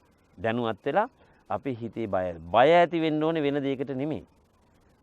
මේ මනෝජ් මහත්තයා මේ සංසාර ගමනේ අපි බලාපොරොත්තු වෙන්නේ මේ භවයේ විතරයි. මේ භවයේ හොඳට කාලා බීලා නටලා සෙල්ලම් කරලා ජීවත් වුණොත් අපිට හරි කියලා නැහැ. ඊළඟ භවයක් අපිට තියෙනවා. ඒ භවයට අපි අතාරින්න පුරුදු වෙන්න ඕනේ. ලැජ්ජා බය ඇති වෙන්නේ අතාරින්න පුරුදු වුණොත් විතරයි. අතාරිනවා කියලා කියන්නේ මේ අල්ලන් ඉන්නේ සියලු දේ අතාරින්න. දැන් එහෙම කියනකොට මට කියන්න පුළුවන් මනෝජ් මහත්තයා මම ඇහි ආපේ අහන්න තේරෙම අතාරපුවාම අපි කොහොමද ජීවත් වෙන්නේ කියලා. එහෙම අහන්න පුළුවන්. නමුත් එහෙම නෙමෙයි. සියල්ල අතාරින්න ඕනෑවට වැඩිය අරව අල්ලා තබා සෑහීමකටපත් වෙන්න ඕනේ. අද ලෝකේ ලැජ්ජා බය නැති වෙලා තියෙන්නේ සෑහීමකටපත් නොවීමේ කාරණා හේතුව. සෑහීමකටපත් නොවීම. ඉතින් සෑහීමකටපත් වෙනවා නම් ওই ලැජ්ජා බය අනිවාර්යෙන් අපිට හරියනවා. ඒ සෑහීමකටපත් නොවීම හේතු කොට තමයි ලැජ්ජා බය හිරියොත්ප්ප විඳගෙන ඉස්සරහට ගමන් කරන්නේ. එහෙම අපි හඳුරන්නේ. දැන් වහන්සේ ඊටමත් වැදගත් කාරණාවක් සඳහන් කළා මේ අත්හැරීම කියන කාරණාව. අපි හැමදේම අල්ලා බදාගෙන ඉන්නේ. අපි කැමති නැහැ බොහෝ දේවල් වලින් මිදෙන්න. මේ සිතේ සතුට, සිතේ සැනසීම උදා කරගන්නට. දැන් ලැජ්ජාව බය කියන කාරණාව ඒකටත් සම්බන්ධ වෙනවා. අපි හඳුරන්නේ මම ඔබ වහන්සේගෙන් අහන්නම හිතුවේ දැන් මේ මෑත කාලේනම අපි දකින්න දෙයක් තිබුණා. වහන්සේ භික්ෂුන් වහන්සේගේ විනය ගැන කතා කරන්නට යෙදුණා. ඇත්තටම අපට ඒ ගැන කතා කරන්න බෑ. කියන්නේ ඒක ඔබ වහන්සේ වගේ භික්ෂුන් වහන්සේ නමකටම තමයි කතා කරන්න පුළුවන්කම තියෙන්නේ. හැබැයි ගිහි සමාජය සමහරක් අවස්ථාවල භික්ෂුන් වහන්සේලාගේ ඇතැම් ක්‍රියාකාරීත්වයන් නිසා වැරදි මඟ යනවා කියලා හිතන අවස්ථා තියෙනවා. ඇතැම් අවස්ථාවල ගිහියන්ගේ නොමනා ක්‍රියාකාරකම් නොදැනීම සහ ඔවුන්ගේ නොදැනුවත්වම කියන කාරණාව නිසා භික්ෂුන් වහන්සේලා වැරදි පාරේ යනවා කියලා හැඟෙන අවස්ථාත් තියෙනවා. දැන් අපට දකින්න ලැබෙනවා ඇතැම් විට මේ සමාජය තුළ භික්ෂුන් වහන්සේලා මේ බෞද්ධ සංස්කෘතියේ බුදුන් වහන්සේ විසින් දේශනා කරන්නට යෙදුණු ඇතැම් කරුණාකාරණා වෙනස් කරමින් යනවා දෝයි කියලා. එහෙම අවස්ථා තිබෙනවා සහ ඒවා අනුගමනය කරන පිරිසකුත් ඉන්නවා. මේකත් මේ අර ලැජ්ජාව බය කියන කාරණාව හරි හැටි තේරුම් නොගැනීම නිසාද මේක වෙන්නේ? නැතම අවස්ථාවල අපි දකිනවා මේ දේවල් කන්න සුදුසුයි, මේ දේවල් කන්න එපා. මෙන්න මේ විදිහට ජීවත් වීම සුදුසුයි. ගොවිතැන් කරන එක හොඳයි භික්ෂුන් වහන්සේලාට. මෙහෙම කරන්න පුළුවන්. මෙන්න මේ වාගේ අපි සාමාන්‍යයෙන් බුදුදහම තුල බුදුන් වහන්සේ විසින් දේශනා කරන්නට කරලා තිබෙන්නත් පුළුවන්. හැබැයි මෑත කාලීනව අපි නොඅසපු කරුණු කාරණා මතුවෙමින් පවතිනවා. මේකට මේ අනුගාමිකයනුත් ඉන්නවා. මේ කාරණාව කොහොමද ඔබ වහන්සේ දකින්නේ? මනෝජ් මහත්තයා මෙහෙමයි දැනට මේ අර ඔබතුමා මුලින් නානත්ත් කාය නානත්ත් වන්නවා. බුදුහාමුදුරන්ගේ කාලෙම ක්‍රියාත්මක කියලා. බුදුහාමුදුරන්ගේ කාලෙත් ඕක තිබුණා. බුදුහාමුදුරන්ගේ කාලෙත් දේවදත්ත එකම කොටසේ ඉඳලා කඩාගෙන ගියානේ. එහෙම නේද? සංජය බෙල්ලට්ටි පුත් හිටියා, කකුද කච්චායන හිටියා, අජිත කේසකම්බල හිටියා. මේ අය එක එක දර්ශන අනුගමනය කරගෙන ගියා. මම මේ සමාජයේ දකින කාරණාව තමා ඔය ක්‍රියාවලියට එකතු වෙන එක එක දේවල් ඇති වෙනවා. මේ බුදුරජාණන් වහන්සේගේ කරුණු කාරණා, ඊළඟට තව රහතුන් වහන්සේලා, ධානතල පුද්ගලයන්, ඒ වගේ নানা විදිහට මනෝජ් මහත්තයා මම දකින්නේ නම් මේක බඩගෝස්තරවාදී. ඒකට ඒ ක්‍රියාවලිය හදාගෙන තියෙන්නේ. හේතුව බුදුදහම විකෘති කරගෙන උඩට නැගිට්ටාම අලුත් දේවල් හොයනවානේ අපේ අය. අලුත් දේවල් හොයනවා. ඒවත් තර්ක කරන බුදුහාම තර්ක හේතු. මේ බුදුදහම පිළිබඳව තර්ක කරන්න බෑ. තර්ක කරන බුදුහාමුදුරු සත්‍ය දර්ශනය දේශනා කරේ. ඒක කියන්න පුළුවන්. දැන් මම මෙහෙම මේ කරුණ කිව්වට මම මේ බුදුහාමුදුරුවන්ගේ වචනයකට කරුණු කීයක් කියන්න ඕනද? එක වචනයකට ඒක කියලා දෙන්න. එක වචනේ කියලා දෙන්න කීයක් ඉන්නේ දැන් ඔබතුමාම දැන් පිරිත් සිංහලෙන් කියනවා දැන් මම කිව්වට මේ මම අනික අය මම තරහ වෙන්න අවශ්‍ය නැහැ මම මේ කියන කතානේ බුද්ධ වචනේට දැන් අපි ඒවම් මේ සුතං ඒකං සමයං භගවා කියලා කියනකොට අපි ඒක කියන්නේ අර බුද්ධ භාෂිතයෙන් ආපු විදිහට ආනන්ද හාමුදුරුවෝ මෙහෙම ඇහුවා මෙහෙම කිව්වා කියන්නේ. ඕක මේ මනෝජ් මහත්තයා මට මේ මම මෙහෙම ආසනලාදී කිව්වහම මගේ ඇඟට දැනෙනවට. මගේ ඇඟට දැනෙන්නේ නෝ ඒවම් මේ සුතං ඒකං සමයං භගවා නිකන් මේ ඇඟ මාස් ඇට ලේ නහර මේ රෝම කූපයක් ගාන යනවා වගේ අපිට දැනෙනවනේ. ඒක තමයි ඒකේ තියෙන බලය. ඒක තමයි ඒකේ තියෙන ශක්තිය. ඇයි ඒ? බුදුහාමුදුරුවෝ ශ්‍රී මුඛයෙන් දේශනා කරපු ජාති. ඊළඟ කාරණේ ওই මතුවීමේ කාරණෙත් එක්ක මම අර Facebook එකක දැක්කා මේ බුදුදහම පිළිබඳව භික්ෂුන් වහන්සේලා තියාගෙන තර්ක කරනවා. අද සමාජෙ මම දැක්ක කාරණයක් මේ හිරියොත්ප්ප නැති එක.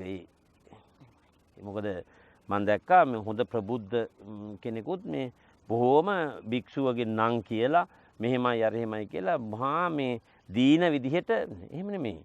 අපි ගිහිලා භික්ෂුව කියන්නේ රහත් වෙච්ච කෙනෙක් නෙමෙයි. දැන් බුදුහාම දේශනා කරන්නේ සියලු දෙනාම එහෙනම් ඉතින් අපි සියලුටම දැන් ඔබතුමා මට කතා කරනකොට මට ඔයිට ಜಾති කියන්න පුළුවන්. නමුත් මම රහත් වෙලා නැහැනේ. මට සාමාන්‍ය තත්ත්වයක් තියෙන්නේ. ඒතර ඒ තත්ත්වේ මම දන්නා කරුණු ටික තමයි මම කියලා දෙන්නේ ඔබතුමාට. ඒතර ඔබතුමාට ඒක වෙන්නේ අනික බුදුහාඳුරු දේශනා කරන පොතේ පතේ තිබ්බට නෙමෙයි තමන් විග්‍රහ කරලා අවබෝධ කරගෙන සත්‍ය තේරුම් ගන්න. ඊට පස්සේ ඒක අවබෝධ කරගෙන ගමන යන්න. එහෙමනේ බුදුහාම දේශනා කරන්නේ. මේ බුදුදහම කියන එක විශ්ව ධර්මයක්. විශ්ව ධර්මයක්. ඒ විශ්ව ධර්මයේ පිළිබඳව අපි තේරුම් ගන්න ඕනේ ඒකේ. දැන් අපි කාලානු අපිට කියලා පංච නීවරණ. ඒ ධර්ම තුල තමයි අපි ජීවත් වෙන්නේ. તો හිරියොත්ප්ප කියන කාරණාව ඔහොම එනකොට වත්මනේ සමාධි. වත්මනේ ඔබතුමා හාපු කාරණෙත් එක්ක බලපුවාම වර්තමානයේ එක විදිහට මත ගොඩ නැගිලා ඒ ශාසනයට ලොකු අවහිරතාවල් වර්තමානයේ තියෙනවා. ඒවම එක කියන්න යන්නේ. මොකද එහෙම කිව්වහම හිතන්න පුළුවන් ආරහාමුදුරු මේ ගම්මැද්දට ඇහිලා මෙහෙම කියලා. අන්තිමට කියන්න පුළුවන් ගම්මැදි හැලි කිව්වයි කියලා. මම ඉතින් මේ මම ව්‍යක්ත විසරද බහුසුද කියන තැන එන්නේ නැහැ. නමුත් මගේ දැනීමේ හැටියට මම කියන කාරණේ තමයි ඒවා බොහෝම දීන ක්‍රියාකාරකම්. මොකද අන්‍ය ආගමිකයෝ ඉන්න තැන මේ අනන්ත අප්‍රමාණ පිරිස් දාන්න. මොකද අපි මේක රැකගත්ත බුදුදහම රැකගත්ත හැටි අර බැමිණිති අසාය කාලේ සිද්ධ වෙච්ච හැටි. වැල්ලේ වතුර හාරලා බීලා අපේ හිටපු සංඝරාජ නායක හාමුදුරුවන් වහන්සේලාගෙන් ආරම්භ වෙච්ච ශාසනය. ඒ කට්ටිය කැපකිරීම කරපු ශාසනය. එහෙම කරපු ශාසනේ දැන් අර විදිහට වැටෙනකොට ඇත්තටම සෝචනීය තත්ත්වයක් තියෙනවා. නමුත් අපි එවෙන් මේ පීඩනයටපත් වෙන්න හොඳ නැහැ. අපි තේරුම් ගන්න මම දකින්නේ නම් මහත්තයා ඔය ඒ විදිහට ක්‍රියාත්මක යන්නේ බුද්ධිය අඩුකම කොයිතරම් උගත් කිව්වත් මම දකිනවා ධර්මයේ දිහා අපි ධර්මයේ ඉඳන් බලනකොට ඒ අය පබ්බතට්ඨෝ බුම්මට්ටේ දීරෝ බාලියා වික්කසි උස ගලකට වෙලා ඉඳලා පල්ලෙහා දිහා බලන මෝඩිය දිහා බලනවා. ඒක තමයි. වහන්සේ හරියටම නිවැරදිවම ඒ කාරණාව පැහැදිලි කරන්නට යෙදුණා.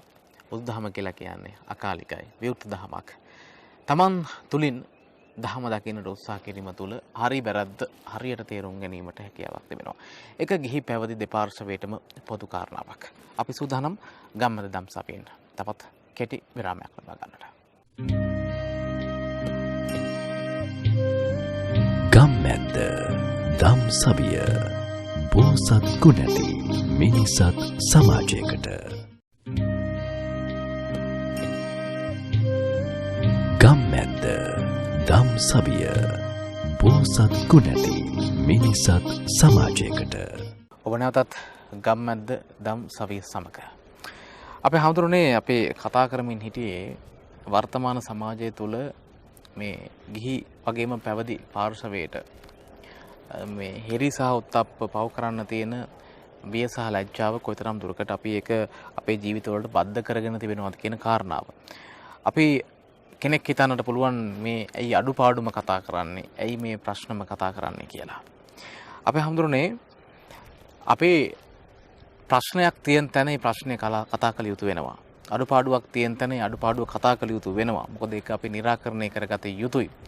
මාධ්‍ය තුලින් ජනතාවට අපි නිවැරදි ලබා දෙන්න හැම මොහොතම උත්සාහ කරනවා. විශේෂයෙන්ම ගම්මැද්ද දම්සභිය මේ විදිහට ලංකාවේ අස්සක් මුල්ලක් නැර ගම් දනම්බොල සිසාරා ගිහිල්ලා භික්ෂුන් වහන්සේලා සහ සම්බන්ධ කරගෙන ඔබට නිවැරදි දේ ඔබේ ජීවිතේ නිවැරදි දැක්මක් ලබා දෙන්නට බුද්ධහමේ සත්‍ය ඔබට ලබා දෙන්නට කරන බෑයමක් උත්සාහයක් මේක. ඒ නිසා අපි බොහොම විවෘතව බොහොම විනිවිදව ඔබට මේ කරුණු කාරණා ගෙනෙනවා.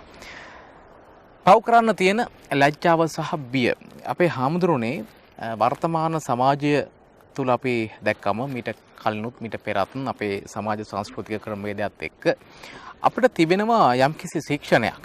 අපිට තිබෙනවා යම්කිසි පිළිවෙත් රටාවක්. මේ ක්‍රමය බිඳ වැටලා තිබෙන්නේ. එක්කෝ පසුගිය කාල සීමාවේදී සියවස් කිහිපයක්ම දේශීය ආක්‍රමණයන්ට අපි ලඟු වීමද එහෙමත් නැත්නම් අපිට කියලා උරුම මේ සංස්කෘතිය අපි ඉගෙන නොගැනීමද බුදුදහමින් අපි ඈත් වීමද නැත්නම් මේ පාලන ක්‍රමවේදයන්ද සහ මේ ගෝලීයකරණයේ වාගේ මෙවැනි සංකල්පද ඒ කියන්නේ විදේශ රටවල ගෝලයේ නැත්නම් මේ ලෝකයේ තිබෙන යම් රටවල සංස්කෘතීන් අපේ රටට පැමිණීමද මේ කියන දේශපාලනික කාරණාද මොකක්ද අතරම අපේ හාමුදුරනේ අපට මේ විදිහට වැරදෙන්නට මේ විදිහට අපේ සංස්කෘතිකයේ වශයෙන් මේ හිරියොත්ප්ප බිඳින්නට හේතු වෙලා තිබෙන කාරණා ඔබ වහන්සේ දකින්නේ. ඔයා දෙනු පරහට තමා සම්මතයේ පිහිටා සිට. මේක තමයි පළවෙනි කාරණය.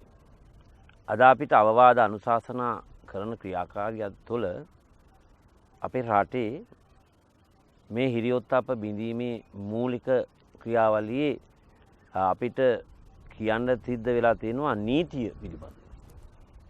නීතිය. ඒ නීතිය ක්‍රියාත්මක වීම දිහා බලපුවාම අපේ විනය පිරිහිලා. අපේ විනය පිරිහිලා. මනෝජ් මහත්තයා විනය පිරිහිලා කියලා කියන්නේ අපිට භික්ෂුවට කොහොම හෝ අපි කරුණු කාරණා අපිට තියෙන සාකච්ඡාවෙන් කතා කරන්නේ.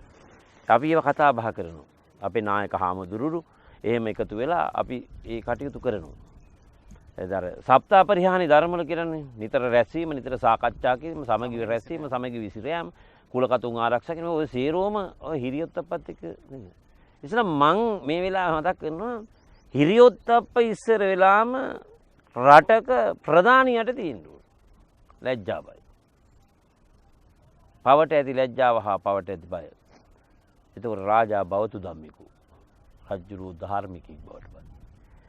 මම මුලින්ම කිව්වා මේ වැඩසටහන පටන් ගන්න ගම අපි ධාර්මික වුණාම හිරියොත්ප්ප එතෙන්ට සම්බන්ධ වෙනවා. ධාර්මික වෙන්න බෑ හිරියොත්ප්ප නැත්තම්. ධාර්මිකයි කියන වචනේ පාවිච්චි කරන්න බෑ. ලැජ්ජාවයි ධාර්මික කියලා බෑ කියන්නේ. හිරියොත්ප්ප දෙන්න. අපි සමාජය බලන්න උගන්නකෝ. සෑහීමකටපත් වෙන්න ඕන. කිසි කෙනෙක් අපි දකින්නේ නැහැ සෑහීමකටපත් වෙලා දෙනවා. පාලන තන්ත්‍රයේ ඉඳන් පුංචි කෙනා දක්වාම සෑහීමකටපත් වෙන්නේ. එකකට එකක් එකට දැන. දැන් ඕකට අපි හාමුදුරුවෝ හැටිය මොනවා හරි කතා කරපුවම අපි හාමුදුරනේ බෞද්ධයෝ අපි ප්‍රත්‍යජනයි. බුදුහාමුදුරුවෝ දේශනා සබ්බේ පුතුජන උම්මත්තකා කියලා. සියලු ප්‍රත්‍යජනෝ පිස්සු කියලා. ඒක කල්පනා කරන්න. ඒ නැති අපිටත් පිස්සු කියලා ඒ පිස්සු ගොඩේ මෙහෙම නෙමෙයි. බුදුහාමුදුරුවෝ ඒ කාරණා දේශනා කර ප්‍රත්‍යජනෝ පිස්සුවේ කියලා එක එක ආරම්මණයන් පස්සේ යනවා. එක එක විදිහට ක්‍රියාත්මක වෙනවා. ඒකයි. අපි මෙතෙන්දී මූලිකවම සිද්ධ වෙන්න ඕන කාරණේ තමයි අපි න්‍යායක් නීතියක් ක්‍රියාත්මක වෙන්න ඕන. නීතිය හැම කෙනාටම සම වුණා නම් අද අපේ සංස්කෘතියත් ඔය මේ ඔබතුමාගේ කතන්දරේ මම මේක තව චුට්ටක් මේ වෙනස් කරන්නම්. හිරියොත්ප්ප බින්දෙන් මේ ආරක්ෂා වීමට වඩාත් ඉවහල් වෙනවා නීතිය. රටක සාමාන්‍ය නීතිය බොහොම කියන්නේ. රටක නීතිය හිරියොත්ප්පනේ. එතකොට වැරදි කරුණු දනුවම් දෙනවා කියන්නේ වැරද්ද කරනවා කියන්නේ වැරදි නම් ඒකට දනුවම් තියෙනවා. ඒක ස්වභාවයෙන් Taman තීරණය ගන්න නැති හින්දා තමයි දනුවම් කිරීමට නීතියක් හදලා. ඒ නීතිය තුල ඒ කාර්ය ක්‍රියාත්මක වෙනවා. එතකොට හිරියොත්ප්ප දැන්. එතකොට අපි කියමු මංකොල්ල කෑවොත් කූඩුවේ දානවා. මංකොල්ල කෑවොත් රිමාන්ඩ් කරනවා. දූෂණ ක්‍රියාවක් කරොත් රිමාන්ඩ් කරනවා. එයාට දනුවම් තියෙනවා. අපි එහෙම නෑනේ මනෝජ් මහත්තයා. ඒක ක්‍රියාත්මක වෙන්නේ බැරි මේ කාට විතරනේ. මේක ඇත්ත කතාව. මේ ආයේ මේ කවුරුත් දන්න මේ ඇත්ත කතන්දරය. ඒ මොකද බැරිම කෙනාට නීතියත් ක්‍රියාත්මකයි. හිරියොත්ප්පත් ක්‍රියාත්මකයි. සේරම ක්‍රියාත්මකයි. පුළුවන් කෙනාට එහෙම නෑ. පුළුවන් කෙනාට යමක් කර කියා ගන්න පුළුවන් කෙනා කොහොම හරි හිරියොත්ප්ප බිඳගෙන ගමන යනවා. ඉතින් මම මෙතෙන්දී මාතෘකා කරගත්තේ නීතිය සහ හිරියොත්ප්ප දෙක. නීතියෙන් හිරියොත්ප්ප ආරක්ෂා කිරීම ශක්තිය තියෙනවා. මම ඕකට තව ඉදින්ගක් වෙනස් කරන්නම්. බුදුහාමර අපි ඉස්සර බුදුහාමර දර්ශනයට හා බුදුදහමට අනුව මේ හිරියොත්ප්ප ඇති වෙච්ච අවස්ථාව වරද පිළිගැනීම. වරද පිළිගැනීම තමයි මේ බුදුදහමට අනුව හිරියොත්ප්ප ගැන කතා කරන්නේ. ඒ මොකද තමන් කළ වරද තමන් දන්නවා. දැන ඒ වැරද්ද මම අද කරන්නේ. ඒකට පංචශීල ප්‍රතිපත්තියට ආයිත් යන්න වෙනවා අපිට. මම මේක අපි වැරදට අහන ඉවර කරගන්න එපා. ඒකින්ද මම මේක ඉතින් මේ කියන්නේ. එතකොට එතෙන්ට යන්න යනද අර දැනම කරන හොඳම උදාහරණය අඟුලිමාල හාමුදුරුවෝ. ඉතිහාසයේ. අඟුලිමාල හාමුදුරුවෝ බවට පත් වෙන්නේ අහිංසක.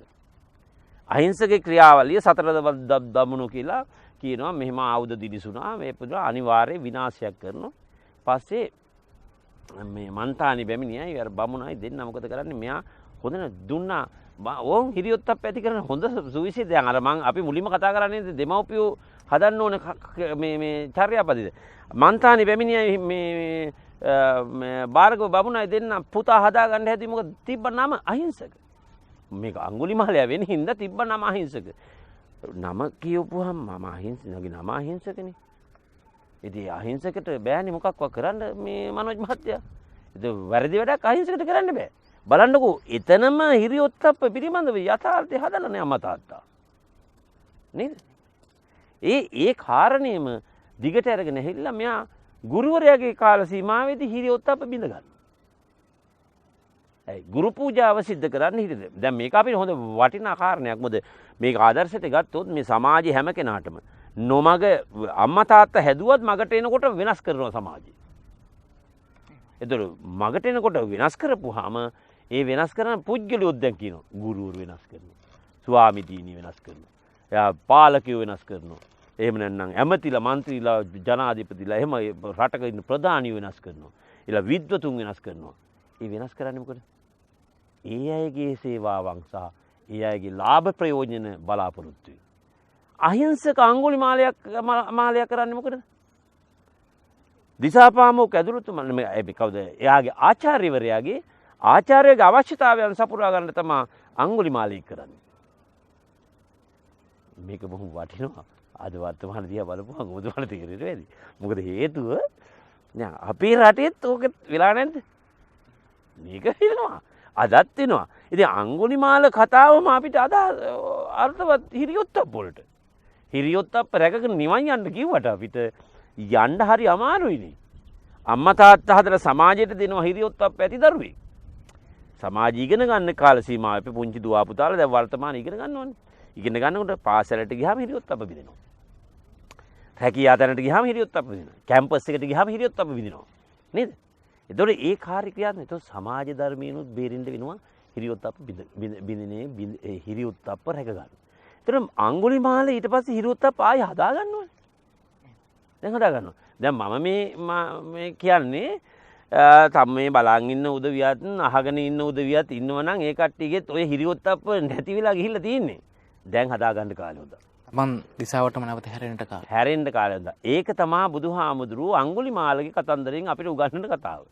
ඒ මොකද මම මේ වෙලාවේ කියනවා විශේෂයෙන් චක්කවර්ති සීහනාද සූත්‍රයේ එහෙම ඔය කාරණා කියනවා. අන්තිමට ගෙම්බොත් බනිනවා රජ කෙනාට රජුන්ට ගෙම්බොත් බයිනවා. ඒ මොකද ගෙම්බ කනවා කපුටෝ ඇහිලා. ගෙම්බු ටික බයිනවා මේ රජතුමා තමයි මේකට වැඩිකාරයා කියලා. ඇයි එහෙම බනින්නේ? ඒ බනින්නේ වෙනකොටනේ රටේ මිනිසුන්ට කන්න බොන්න හුලුකයන් තිබුණා නම් මේ කපුටෝ ඇහිලා අපි කන්නේ කපුටොන්ට ගිතෙල් මිශ්‍ර කෑම දෙනවා.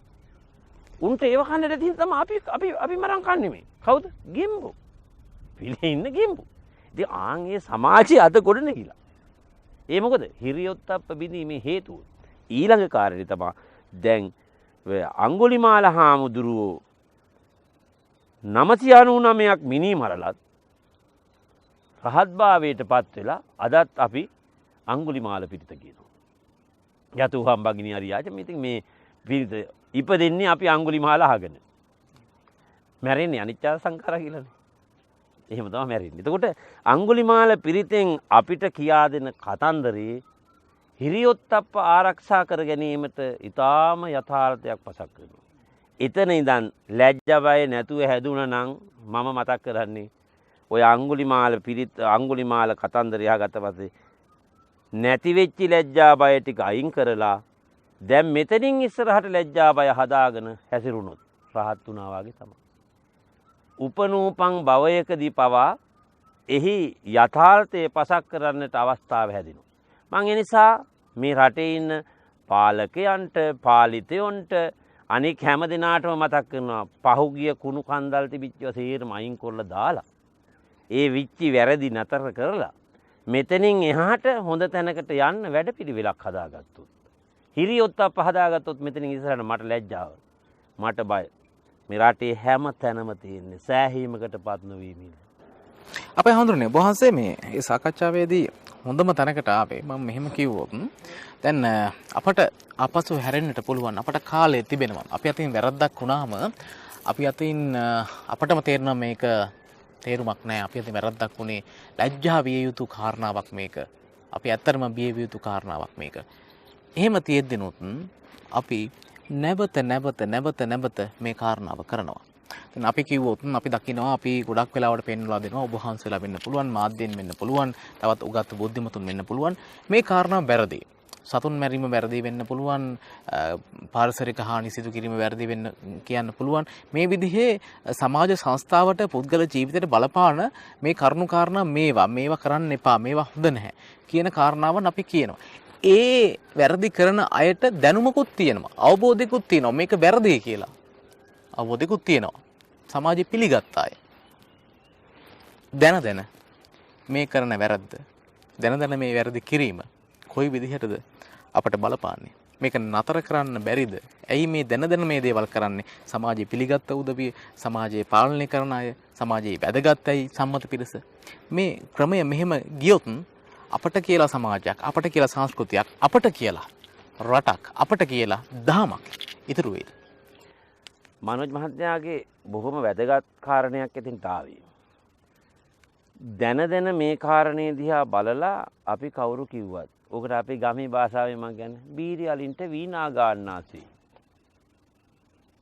අද සමාජයේ භික්ෂුව කියනවා මේව වැරදි. අද සමාජයේ උගතුන් කියනවා මේව වැරදි. අද සමාජයේ යමක් තේරුම් ගත්ත අය කියනවා මේවා වැරදි. මේක ඇහුණත් නැහුණාසේ සිටින්නේ. එතනත් මනෝජ් මහජා තියෙන හිරියොත්ප්ප නැතිකම. ලැජ්ජාව නැතිකම. බය නැතිකම. පවට ඇති බය හා පවට ඇති ලැජ්ජාව කියන එක තේරුම් ගත්තා නම් ඕකට ඇහුම්කන් දීමෙන් පුද්ගලයා තරහදිරමක් නැහැ මේ දර්ශනෙට. බුදුදහමේ තරහදිරමක් නැහැ. දැන් ඔකට හොඳ උදාහරණයක් දෙන්න. භික්ෂුවට අර ධර්මාශෝක රජුරුවන්ගේ කාලේ ධර්මාශෝක වෙන්නේ මේ නිග්‍රෝධ සාමණේරෝ දැකලානේ. නිග්‍රෝධ සාමණේරෝ දැන් මෙහෙම දෙයක් තියෙනවා. මේක කියා දෙන්න ලොකුම කෙනෙක් ඕනේ. පුංචි උන්නාංශ කෙනෙක් මේ කාරණේ කිව්වත් ඒක පිළිගන්න පුළුවන් වෙන්න ඕනේ. එහෙම නිහතමානී වෙන්න ඕනේ. එතකොට එහෙම කියන්න මේ සරියුත් හාමුදුරන්ගේ සිවුරු පොට ගැලවෙනකොට කතා කරපු ඒක ශිෂ්‍යයා කියපු කතන්දරය දන්නවනේ. ඒක පිළිගත්තානේ. එදා ඇහුම්කන් දීම කියන එක තියෙන්න ඕනේ. ඇහුම්කන් දීමේ પરම්පරාවක් ඉන්නවද? දැන් නැහැ මනෝජ් මහත්තයා. දැන් නැහැ. මට අහන්න තියෙන්නේ හිටියද කියන එක මට ඔබතුමා අහන්න. හිටියද කියලා මට ඔබතුමා අහන්න. හිටියානම් මේ විදිහට අපි මේ ගැන කතා කරන්නේ නැහැ. නෑ. ඒක තමයි ආරේ. දැන් නැහැ. දැන් අහනවා. අහන්නේ තමන්ගේ වාසියට පමණයි. හිරියොත්ප්ප කියන එක නැත්තටම නැතිලා තියෙන්නේ. හිරියොත්ප්ප මනෝජ් මහත්තයා හිරියොත්ප්ප කියන එක තිබුණා නම් අද වර්තමානයේ මම මේ කියන කාරණේ හොඳට බලන්න. මේ දැන් ඔබතුමායි අපි දෙන්න තුන් දෙනා ඉන්නේ මේ පුරාණ රජමහා විහාරයේ වෙහෙරගල ඓතිහාසික රජමහා විහාරය. මේ භූමිය දිහා බලපුවාම අපිට හිරියොත්ප්ප තිබුණා නම් ඔබතුමා දැක්කනේ මේ කඩලා බිඳලා විනාශ කරලා තියෙන හැටි. පෙරක් අවස්ථාවල මං මේවා කියන්නේ නැහැ. පෙරක් උදවිය ඇහිලා තිනා මේ අහවල් කෙනා එක්ක අපි සම්බන්ධයි. ඒ නිසා අපේ හඳ ප්‍රශ්න නැහැ. මේක අපි මෙහෙම කරමු. එහෙම කියපු අය උදවිය ඉන්නවා. මම මේවා කියන්නේ මේ බය එහෙම නෙමෙයි. මම මේවා කියන්නේ බොහොම සාක්ෂි ඇතුව මට කියන්න පුළුවන් කාරණා තියෙනවා. ඒක කියන්නේ මොකද අපි දහම රැක ගන්නත් ඕනේ. ඔව් අර මොකද්ද උඩ බලලා කියලා ගහපුවම වැටෙන්නේ අපේ මූණටනේ. අපිට ඒක තියෙනවා ඒක ආරක්ෂා කරන්න. ඒ නිසා මම ඉල්ලීමක් කරනවා රටේ පාලකයන් හා පාලකයන් හැමදෙනාගෙම මේ සිද්ධාස්ථාන ආරක්ෂා කර ගන්නවා වාගෙම හිරියොත්ප්පෙන් යුක්තව රට පාලනය කිරීමේ කටයුතු කරන්න. එතකොට මේ පාලකයා යහපත් වෙනකොට අනික් කටියට හිරියොත්ප්ප හැදෙනවා. මම ඒකෙදිද එතුමන්ලට මේ හිරියොත්ප්ප හදාගන්න වැඩපිළිවෙලක් තියෙනවා. මොකද අන්න වැඩපිළිවෙල නීතිය හරියට ක්‍රියාත්මක කරවීම. අපේ රටේ දැන් මේ මරණයට බයයිනේ. දැන් ඔබතුමාම මං මාතෘකාවක් හැටියට කියන්නම් මේ වාත්මනේ අපි හැමදාම දැන් මාක්ස් එක දාලා තිබුණා දැන් ඈතින් ඉන්න මේම කතා කරන්නේ. මාක්ස් එක දාන්න නීතියක් ආවා. ඒ නීතිය තුල අපි ටිකක් සැකුණා. ඒ මොකද නීති ක්‍රියාත්මක වුණානේ. ඒ වගේ මේ රටේ හදලා තියෙන සියලු නීති ටික හරියට ක්‍රියාත්මක කරනවා නම් ඔය ප්‍රශ්න මොකවත් නැහැ. මේ ඔය ප්‍රශ්න ඇති වෙන්නේත් නැහැ. හිරියොත්ප්ප අපිට ලැජ්ජයි මේ මනෝජ් මහත්තයා මේ හිරියොත්ප්ප තියනවාද කියලා කට්ටියට. සාමාන්‍ය මිනිස්සේ කූඩුවට යනකොට ඒ මිනිස්සයා කූඩුවේමයි. ලොකු කෙනෙක් කූඩුවට යනකොට වැරද්දක් කරපුවම යා ඉස්පිරිතාලෙට. ඉස්පිරිතාලෙට යන්නේ. එතකොට ඒකේ නීතිය සාධාරණත්වයේ පිළිබඳව. එතකොට පොඩි කාට තමයි අර කූඩුව අනිත් එක්කෙනාට ඉස්පිරිතාලේ. ලැජ්ජාවයි දිනනද කියලා හිතෙනවනේ. අර කරපු වැරද්දට ඒකට දනුවමක් හරියට ලැබෙන්නේ නැහැ. නෑ එතකොට ලැජ්ජාවයි කොහෙද තියෙන්නේ? ලැජ්ජාවයි හිරියොත්ප්පක ලෝකපාලන ධර්ම මේ මනෝජ් මහත්තයා දැන් මේ වැසෙනේ මේ රෝගාබාධය වල මගේ මේ පුජ්‍යලික හැඟීම. මම නම් හිතන්නේ මේ කොරෝනා ආවෙත් අපිට මේ ලැජ්ජා භය උගන්වන්නද කොහෙද? ඇයි? ඒ හේතුව මේ කොරෝනා වලින් සේරටෝම හැදුනනේ අසනීපේ. ඒ හැදුන වාගෙම ඊටාම සාර්ථක ක්‍රියාවලිය තමයි සුනාමි ආවා. කොරෝනා ආවා. තවත් රෝග ආවා. ඩෙන්ගු ආවා. මේ රෝගාබාධ හැදෙනවා. හැදුනහම පොඩි මිනිස්සයාටත් එක්ක නයි ලොකු එක්කෙනාටත් එක්ක සමානයි. ඒ වුණාට ඔය කොරෝනා රෝගාබාධය සමාන වුණාට අපේ රටේ නීතිය සමාන වෙලා තියෙනවද බලන්නකො. එහෙම වෙලා නැහැ. මගේ එකම පුජ්‍යලික මතය මේක ආයේ කවුරුවත් මේ කීයෝල ආරවමක් නෑ. මම පිට ඉඳන් මගේ මිනිස්සුත් එක්ක මම දකින එකම කතන්දරය තමයි මේ කියන විලිලැජ්ජා නැති සහගත ක්‍රියාවලියෙන් අයින් වෙන්න ඕනේ. නීතිය හරියට ක්‍රියාත්මක වෙන්න ඕනේ. අපි පහුගිය වකවානුවල අපේ හාමුදුරුවෝ මේකේ දැන් අපිට මේ තියෙන සිද්ධාස්ථාන ටික ආරක්ෂා කර ගැනීමේ කටයුතු ඔබතුමා මේ පරිසරය ගැන කතන්දරයක් කිව්වනේ. පරිසරය ගැන කතන්දරයේදී පරිසරය සකස් කර ගැනීම අවශ්‍යයි. අපි පරිසරයට ආදරය කරනවා. නමුත් අපේ සිද්ධාස්ථාන විශාල පිරිසක් විශාල තැන්වල ඒ තැන් ඩෝසර් කරලා හාරලා විනාශ කරගෙන යනවා. මේවා පිළිබඳව අපි කතා කරනවා. නමුත් එතන නෑනේ අපිට ඔය ක්‍රියාවලිය. එතන අපි හිතන්න පුළුවන් මේ ලැජ්ජා බය කියලා කියන්නේ මිනිස්සෙකුට ජීවත් වෙන්න නෑ. ලැජ්ජා බය කියන කාරණාව තියෙනවා. පාලනයට ලැජ්ජා බය ඕනේ.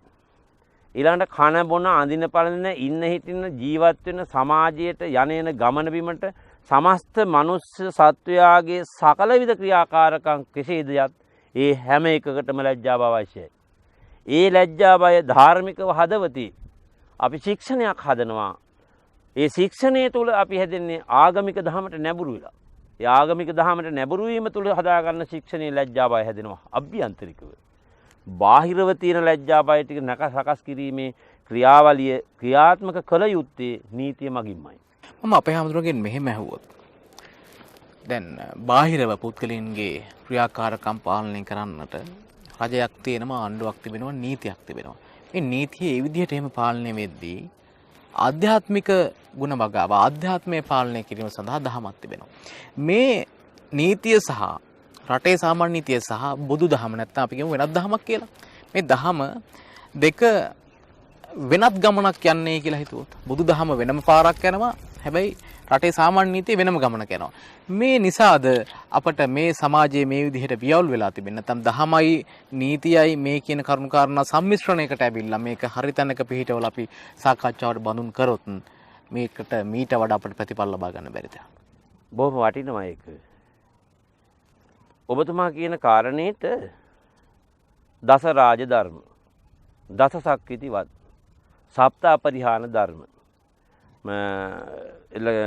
ලෝකපාලන ධර්ම මේවා මනෝජ් මහත්තයා ලේසියෙන්ම රාජා බවතු ධම්මිකෝ පාලකයන් සියලු දෙනා අනුගමනය කරත් නම් මේ රට විනයානුකූල රටක් වෙනවා. ඒක තමයි මට ලේසියෙම දෙන්න තියෙන ප්‍රශ්නේ. උත්තරේ. එහෙම වුණා නම් ඒක හරියනවා. ඒකට හේතු කාරණා දෙකක් තියෙනවා. එකක් තමයි පාලකයන් නීතිය ක්‍රියාත්මක කිරීමේ වැඩපිළිවෙල පැහැර හැරීම. අනික ඇහුම් කන් නොදීම. ඒ කියන්නේ සාමාන්‍ය ජනතාවට. ඔව්.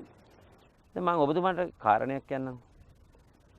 මේ පොඩි මිනිස්සෙගේ කාරණයක් අරගෙන යනවා කියන්න ලොකු තැනකට. යනකොට මග සිකුටියකින්. මොකටද ආවේ? මේක. එතනින් එහාට මේ මිනිස්සයාට ඒක කියන්නේ නැහැ. පාලකයන් දන්නෙත් නෑ මේ කාරණේ. ඉතින් අපි උතන දෙපැත්තම බලන්නත් තිබුණේ. අර කාරණේ අතෙන්ට යනකම් යන්න දෙන්නේ නෑ. එතෙන්ට ගියොත් ඒ කාරණේ දෙන. මම ඒකේ සුවිශේෂීම කාරණේකුත් කියන්නම්. දැන් මේ අපේ මේක මේ දේශපාලනික කාරණේ නෙමෙයි. දැන් අර මොකද්ද ටීවී එකේ මේ දැකන කතන්දරේ. කාරණා ගිහින් ජනාධිපතිතුමා අහනකොට මිනිස්සු කියනවා. ඔය කියන කාරණාව ක්‍රියාත්මක කරන්න මේ ගම්මැද්දට යන්නේ නෑ. එහෙම නෙමෙයි. රජයේ පාලනයේ ක්‍රියාත්මක වෙන නිලධාරී රජුන් හරියට ක්‍රියාත්මක කරවුවොත් ඒ මිනිස්සුන්ගේ කටයුතු අකුරටම ක්‍රියාත්මක වෙනවා. අද අපේ පාලක පක්ෂය දන්නේ නැති වුණාට මේ රටේ ඉන්න අහිංසක මිනිස්සු තමන්ගේ එදා ඒ කටයුත්ත කරගන්න යම් කාර්යාලයකට ගියොත් ඒ කාර්යාලයේ සිද්ධ වෙන ක්‍රියාකාරකම් අනන්තයි අපිට එක්ක අලසක් දෙන්න ඕන. දැන් ඕන් ලැජ්ජා බය එතෙන්ට එනවා. ඒ ලැජ්ජා බය නේද? අහිංසක මිනිස්සයාගෙන් දැන් මේ මෑතකදී මම දැක්කා මට මිනිස්සෙක් ඇවිල්ලා කිව්වා අපේ හාමුදුරනේ මම ඉස්පිරිතාලෙට ගියේ රුපියල් 15ක් දීලා. ඒ මිනිස්සයා අතේ රුපියල් 15යි අම්මා බලන්න යන්නේ රුපියල් 15 සිකුටියට දීලා. 15ම තැන ඉඳලා ඉහළම තැනට යනකම්. එතකොට අල්ලස කියන එක අද ක්‍රියාත්මක වෙලා තියෙනවා. ඒක මොකද්ද මේ ලැජ්ජාව? ඒ මොකටද මේකට හේතුව? ඒකට නීතියන්නේ. අල්ලස් අරගෙන ක්‍රියාත්මක කරගෙන උසාවියට ගියාම මං උසාවියට ගෞරව කරනවා නෙමෙයි. උසාවිය අපේ විනිශ්චයකාරවලු හැමදෙනාම බොහොම වටිනවා. ඒ කට්ටිය පොතේ නීතිය කරන්නේ. පොතේ නීතිය ඉතින් අනික තව කතන්දරයක් අපේ මහත්තයෝ පොතේ නීතිය තියෙන්නේ සුද්ධෝන්ගේ කාලෙක. තව අපේ රටේ කයට වැරුණා අපේ නීතියක් හදාගන්න. මම ඒකයි බොහොමසෙන් ඇහුවේ මේ බුදුදහමත් එක්ක සම්බන්ධ වෙච්ච පුද්ගල ජීවිතයේ අතුලාන්තයත් එක්ක අදහස් හැඟීම් දැනීම් සහ මේ මානවීය ගතිගුණත් එක්ක සහසම්බන්ධ වෙච්චි ඒ පාලන ක්‍රමවේදයක් පැවැත්මක් සඳහා වන විවස්ථා වෙන්න පුළුවන් නීති වෙන්න පුළුවන්. එහෙම සකස් කරන්න ඇයි අපි පෙළඹෙන්නේ නැත්තේ? මේක 100%ක් මේ බුදුදහමම පාදක කරගනිමින් විවස්ථාවක් නීතියක් හැදෙන්න ඕන කියන කාරණාව නෙමෙයි. දැන් බුදුදහම මෙච්චර පුද්ගල බද්ධ පුද්ගල ජීවිතයේ දියුණුව සාර්ථකත්වය වෙනුවෙන් කෙරෙන නැත්තම් ඒ වෙනුවෙන් බිහි වෙච්චි ඒ වෙනුවෙන් පුද්ගලයන්ට දහම් දේශනා කරපු දර්ශනයක් නම් අවුරුදු 2000 ගාණක් මේ විදිහට අපි ඇවිල්ලා තියෙනවා නම් සහ අපේ රටේ පාලකීන් සහ පාලිතින් සියලු දෙනා මේක පිළිගන්නවා නම් ඇයි බුදුදහම මේ කියන සාමාන්‍ය නීතියට සම්බන්ධ කරගන්න බැරි? මනෝජ් මහත්තයා මට ලැජ්ජයි කියන්නේ. මම සාමාන්‍යයෙන් කෙලින් කියන කෙනෙක්. අපේ අය ඔය පොතේ යෝග කාරණේ තිබ්බට පිළිපදින්නේ. පාලකයෝ පිළිපදින්නේ නැහැ අනික් අය කරන්නේ. හේතුව මොකද දන්නවද? ඒක පොතේ. අනිත් කාරණේ තමයි සුවිශේෂීම කාරණේ. ඉස්සර නඩුවක් ඇහුවේ රජුරු. සේරම නඩු ටික රජුරු ළඟට එන්නේ. රජුරු ළඟට එනකොට මිනිස්සු නඩු විසඳලා ඉවරයි. රජුරු දුන්න දඬුවම උල තිබ්බා. බෙල්ල කැපුවා. එහෙම නේද? දැන් ඕක කියනකොට කියන්න පුළුවන් අරහාම දුර උල තියන්න කිව්වා බෙල්ල කපන්න කිව්වා. නෑ එහෙම නෙමෙයි මං කිව්වේ ඉතිහාසෙ තිබිච්ච නීතිය. එතකොට මිනිස්සු නීතියට බය වුණා.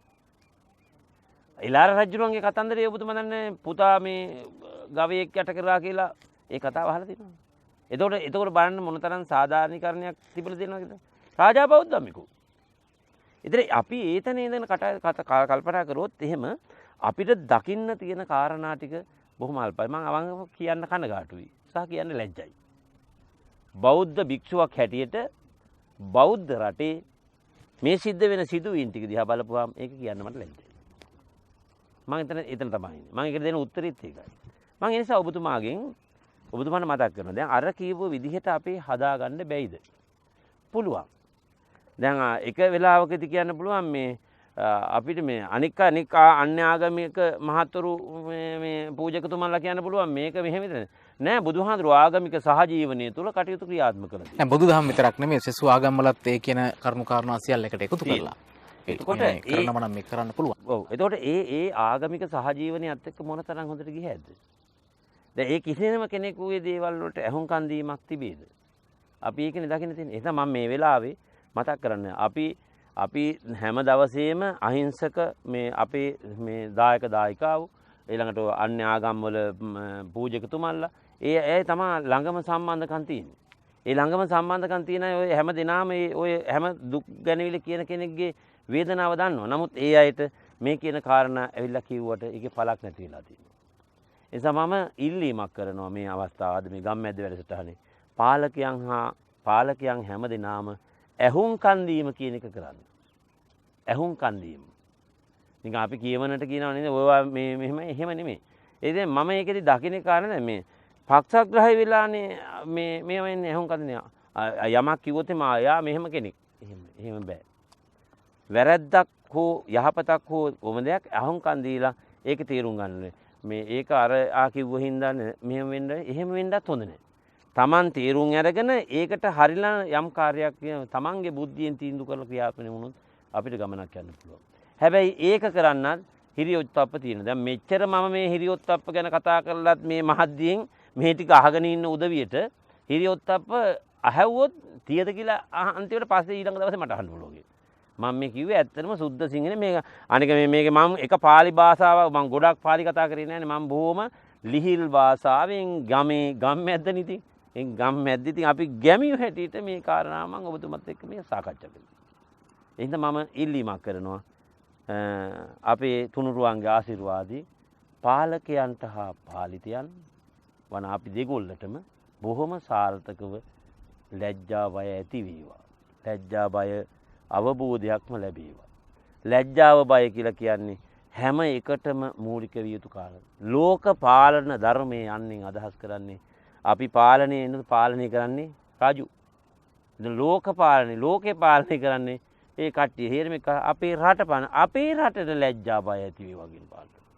මම විශේෂයෙන් කියනවා අපේ රටේ ලැජ්ජා බය ඇති පාලකයෝ බිහි වේවා. බිහි වුණොත් අපිට නිවන් දකින්නත් පුළුවන්. මේ අහිංසක මිනිසුන්ගේ දියුණුවත් ඇති වෙයි. මේ විහෙර විහාරාරාම හැදී. අන්‍ය ආගම් අන්‍ය ජාතිකයන් හැමදාම සමගිය ඇති වෙයි. ඒ තත්ත්වයටපත් වෙන්න කටයුතු සංවිධානය. අපේ හැමදෙරෝනේ වහන්සේ ඊටමත් සරලව හැබැයි කිව යුතුම දැනගත යුතුම කරුණු කාරණා රසක් බොහොම ප්‍රායෝගිකව අදවසේ දේශනා කරන්නට යෙදුණා. බුද්ධාම කියලා කියන්නේ පුද්ගලයාගේ ජීවිතයේ සෑම පැතිකඩක්ම ආවරණය කරන දර්ශනයක්. ආධ්‍යාත්මික ජීවිතයේ වගේම පුද්ගලයාගේ බෞද්ධික දියුණුව භෞතික ජීවිතයටත් මඟ කියන දහමක්. ලෝකපාලක ධර්මයන් මේ ලැජ්ජාව සහ බිය පවට තියෙන ලැජ්ජාව පවට තියෙන බිය මේ කියන කරුණු කාරණාවන් අපි අපේ ජීවිතයේ සෑම මොහොතකම තේරුම් ගන්නට උත්සාහ කරනවා නම් ඒ සමාජය බොහොම වැදගත් තැනක් වේවි. බොහොම නිදහස් තැනක් වේවි. අන්‍යයන්ගේ ආරක්ෂාව නිදහස තහවුරු කරන තරක් වේවි.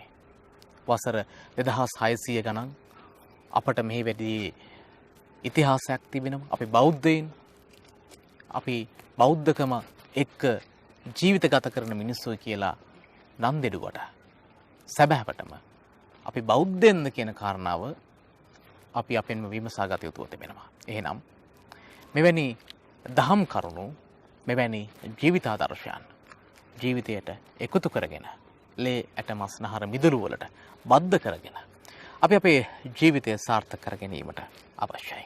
මොකද මනුෂ්‍ය ආත්ම භවයක් කියලා කියන්නේ කනකැස් බෑවෙක් වියල් සිදුරින් අහස දකිනවා හතරම් අපට අපහසු මේ සංසාර ගමනේ ලැබීමට අපහසු භවයක් මනුෂ්‍යාත්ම භවය. එනිසා මේ ජීවිත කාලය තුල හැකිතරම් කුසල් රැස් කරන්න, හැකිතරම් නිවැරදිව යහපත්ව ජීවත් වෙන්නට උත්සාහ කරන්න. එයයි අපේ ඉල්ලීම. මේ රට, මේ දේශය සුවපත් දේශයක් වේවා. බෞද්ධයින්ගේ එවැගේම සෙසු ආගම්වල සියලු දෙනාගේ නිදහසට ගරු කරන දේශයක් වේවා. බුද්ධාම චිරාත් කාලයක් මේ ලකාම්බර තුල බැපලේවා. අපි ලබන සතියේත් මේ විදිහේ සඳහම් සාකච්ඡාවකින් හමු මේ බලාපොරොත්තු වෙන ඊටමත් ගෞරවයෙන් යුතුව මේ මොහොතේ පුණ්‍යානුමෝදනාව සිදු කරනු ලබන බව අමරපුර අරියවංශ සද්ධර්ම යුක්තික මහානිකායේ සබරගමු පළාතේ සංඝනායක ගුරු උපදේශක ශාස්ත්‍රපති පූජ්‍ය නාරංගස්තැන්නේ ධම්මකීර්ති අපේ ගෞරවනීය සම්පදන් වහන්සේට උන්වහන්සේ මාතලේ වීල්ගමුව හඳුන්ගමුව මේ ඓතිහාසික වෙහෙරගල රජමහා විහාරස්ථානයේ විහාරාධිපති ගෞරවනීය සම්පදන් වහන්සේ උන්වහන්සේ රුවන්වැල්ලේ ඉඳලා තමයි දවසේ මේ සදහම් සාකච්ඡාවට අප කෙරෙහි අනුකම්පාවෙන් වැඩම කරවන්නට යෙදුනේ. চিරාත් කාලයක් ශාසනික මෙහෙයවිය දෙන්නට ඔබ වහන්සේට දීර්ඝායුෂ ලැබේවා කියලා ප්‍රාර්ථනා කරනවා. ගම්මැද්ද දම්සභයෙන් අපි ලබන සතියේත් සුපුරුදු වේලාවට ගම්මැද්ද දම්සභයෙන් හමු යමු. ඔබට තිසරණ සරණයි.